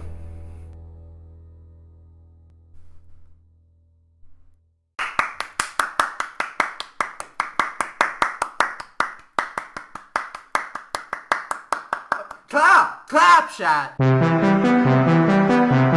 Now on to present day. All the changes like the removal of kill cam and play of the game, just because it seems clunky or feels wrong, should be done only through asking the community if they want it removed. You're making a game primarily for them, not for you. We've taken ownership, and now we control the destiny of Paladins. We're telling the stories we want to tell, and releasing the champions we want to release. This is about the future. A future that's brighter than ever before. Future that's brighter than ever before. And I think that's the problem with a lot of gaming companies. But I guess at least you get death cards that flash your opponent messages, and yes, the one you're seeing is very real. I can't really speak about this too much as it's only an early concept, but I personally don't like most of the ones they've added, and I think there should be an option to just fully turn that off, along with all the recent skins that are so far apart from the fantasy aesthetic that Paladins used to have, and more just sexualized garbage that even good lore would hardly matter due to the pink rainbow farting unicorns riding past. Aside from that, the art has definitely improved and the skins they make have gotten much better. The game seems to be less buggy overall, but sadly there are too many things that I don't agree with in Paladins, which is okay. I suppose we can't like everything. Also, would you please stop auto-banning players? There's clearly an auto-ban system in Paladins, even though they try to deny it, and I actually have insider information that yes, there is. So many people I know have been banned over and over again, to the point where people like Unbelievable have gathered close to 10 bans for nothing.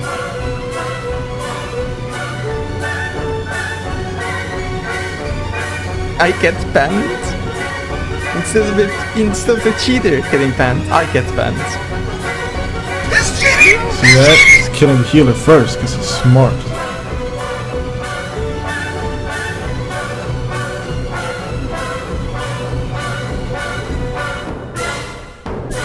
Cheating, huh? I'm disappointed in you. I have several questions. And then I hear about game modes finally rotating in the upcoming update. They said it would be the one we were all asking for. They actually promised us that what we would vote for would be in the game. Finally, after so long, people all voted for Payload, the majority. And then Evil Mojo decided to just not add it.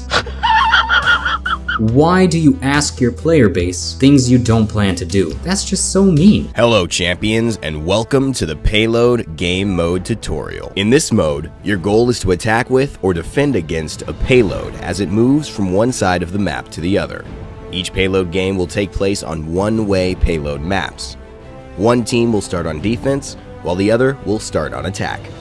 Once the timer ends, or the payload is fully pushed into the defending team's base, the round will conclude and both teams will swap sides. Whichever team gets the cart furthest along the tracks in their allotted time wins the game. If both teams push the cart the exact same distance, the tiebreaker will go to whichever team managed to do it in the least amount of time. Thanks so much for watching, and we'll see you in the realm. The high-res servers leave far more to be desired.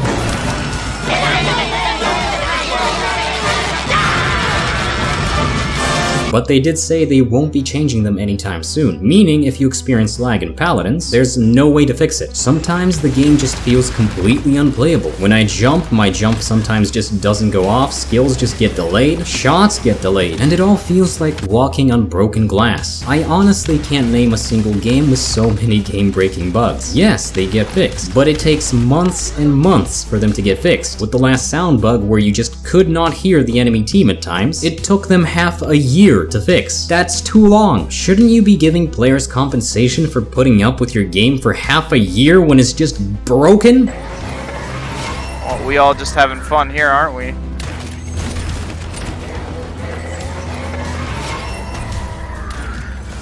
Can he not die? He can't die. Nice. Nice high res. High res! Welcome to Paladins, Champions of the Realm. Evil Mojo here. We're working hard to fix the bugs. We're working on it. Like honestly, not to sound greedy, but there's no apology, there's nothing. It's like you just don't care. I guess that's something I would love to see changed. But sadly, I suppose most of us have gotten used to this, and we just accept it as is, continuing to play in this abusive relationship that is Paladins. We leave it, but we end up coming back because there's something we still enjoy about the game. And then we leave again because we're disappointed by the amount of bugs destroying the game completely. Hey Alvin. It happened again. Just, I'm on a horse, dude.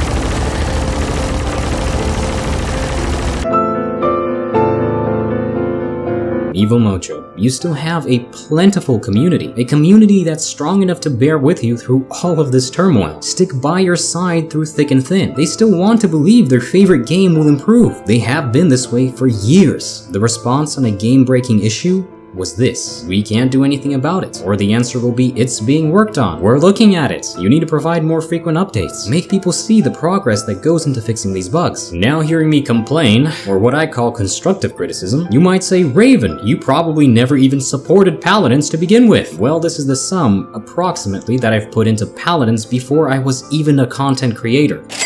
Because I enjoyed and still enjoy the game, given this is after playing the game for 5 years. On and off, of course, but still playing. I always believed it would get better. The entire reason I'm making this video is that I still hope that it could get better. I want to shed some light on what happened to this seemingly fantastic game, and why it's in the state that it's currently in. I don't have anything against Evil Mojo, or Hi-Rez in general. If anything, I'm disappointed that all of their hard work is simply cast aside by the looming shadow of the game's rather bleak history.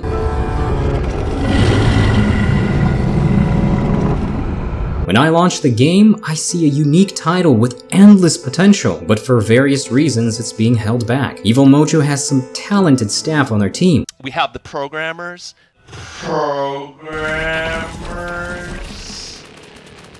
The game programmers. The game programmers. The game programmers. I'm gonna jump right into this. The game The game programmers, so there's at least one. So there is still hope for Paladins to spread its wings and rise out of the ashes like a majestic free-to-play phoenix. Okay, I'm sorry. Maybe one day it will live up to the potential that we personally see in it, but that's a story for another day. Paladins dying? Not really. In fact, it's gained a larger following thanks to Switch, Epic Games, PC, crossplay, and seems to be doing much better off than it was. But if nothing changes, it might as well be for nothing, because even those new players, they can leave. Bye! They can find something else to spend their money and time on. That's the free market. The only real objection that they have is that they don't trust you guys. And why should they trust you? I mean, look at you, you're a bunch of sleazy salesmen, right? So currently there's plenty of people to enjoy the Paladins experience with if you wish, but there does come a point where people have enough, so that could always change. As for me, I never left Paladins. I'm just sometimes AFK.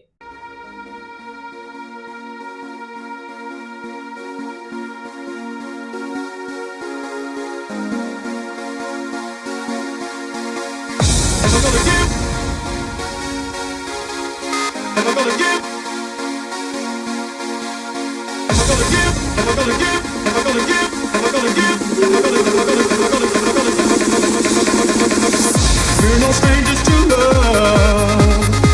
You know the rules, and so do I. A full commitment's what I'm thinking of. You wouldn't get this from any other guy. I just wanna tell you how I'm feeling. Gotta make you understand. Never gonna give you up. Never gonna let you down. Never gonna run around and desert you. Never gonna make you cry. Never gonna say goodbye. Never gonna tell a lie and hurt you. We've known each other for so long. Your heart's been aching, but you're too shy to say it. Inside we both know what's been going on. We know the game and we're gonna play it. Third person view and rank. Got cheats now, boys. Let's go. Don't tell me no true fantasy. Hey, Hi-Rez. I got some for the hunt, boys. Woo! Woohoo!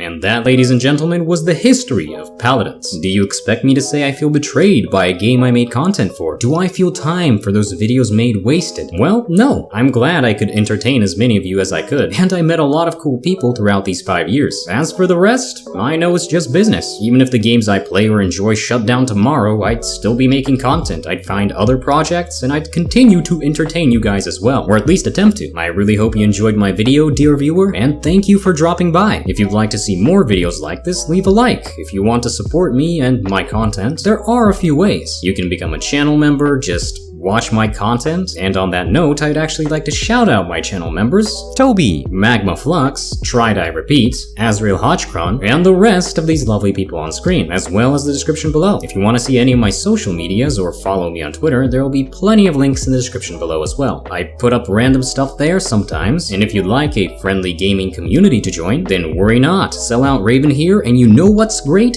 People. Communities. And boy, do we have one for you. We have a public Discord named Ravenhome, which you can join today for all your gaming or life buddy needs. And as long as you follow the rules, you should have a pretty good time. A link to that will again be in the description below. Oh, we're also hosting a giveaway on our Discord server, so that's just another reason to join it. The giveaways for Paladins event passes of the current patch. If you want those, just hop on over. I'd also like to take this chance to thank everybody involved in making this video. I had some interviews, so thank you to everybody who actually participated in those. I had a guest who read part of my script. That's also appreciated. Just thank you guys. And thank you for being so patient with me, my dear viewers. I know I don't upload too often, but we're trying to fix that. I know some of you might want to know what got me into Paladins in the first place. Curiosity, friend, recommendations. Well, sure, all of those actually played a role in it, but back then it was the challenge. Getting thrown into a match against one of the world champions at the time. And I was just a new player. It would be in casuals over and over again. I couldn't escape him. I mean, even on Smurf accounts, I still saw the name, Bugsy, but it was actually pretty fun. Just seeing yourself do better and better each time, until you finally understood the game, the mechanics, the champions, and you finally get that first win against a very difficult team. Guess I have the bad matchmaking to thank for that. So hey, it could just be a feature. I even became a fan of the guy, and shout out to Bugsy, one of the Paladins OGs, and all the Paladins content creators out there. You guys literally hold up the game. Paladins does a lot right with the whole concept of loadouts, items, game depth in general. It's not too complex, but also gives players who care to mess around with it an adventure and an advantage. I still play the game myself from time to time, but who can blame me for being a little bit burnt out? It also brings me back memories of a rough time in my life, along with just not having as much free time now, so that's always a thing. But I'm thankful for all the hard work that the devs actually put into the game. I'm sure they've provided hours upon hours of enjoyment to many people, including myself. That's really all I have to say about it. If you guys didn't know, I now stream on Twitch. I have a schedule pinned in my community post, along with the schedule of my YouTube videos. Yes, we're gonna try to maintain a schedule. Now, it won't be perfect, but I'll at least try to upload on those days, or stream. So please do follow me on Twitch. I'm gonna be shouting this out quite a few times now, as it's just starting out. Oh, and I have some exciting news. We finally launched a merch shop. Yes, I actually got merch. That's crazy, I know, but I've ordered custom designs from the best artists around and created some limited time hoodies, along with t-shirts and other items of clothes. These items are limited and will only be sold throughout the holiday seasons for around 3 months. So if you'd like to support the channel and encourage me to make more merch, consider checking out the shop today. There's this wonderful design that you see on screen, which is the limited time edition, and then there's also this sick design that I absolutely love, which will be in the store starting from today until the rest of time, or as long as my store stays up. So if you'd like to order your Raventric merch and support the channel, then click on the link in the description to Raventric store today. It supports my content and I can actually make more and more quality videos for all of you. It's my passion and I want to continue it, but I do need some help. And I appreciate every single one of you that actually helps out and donates and watches my videos.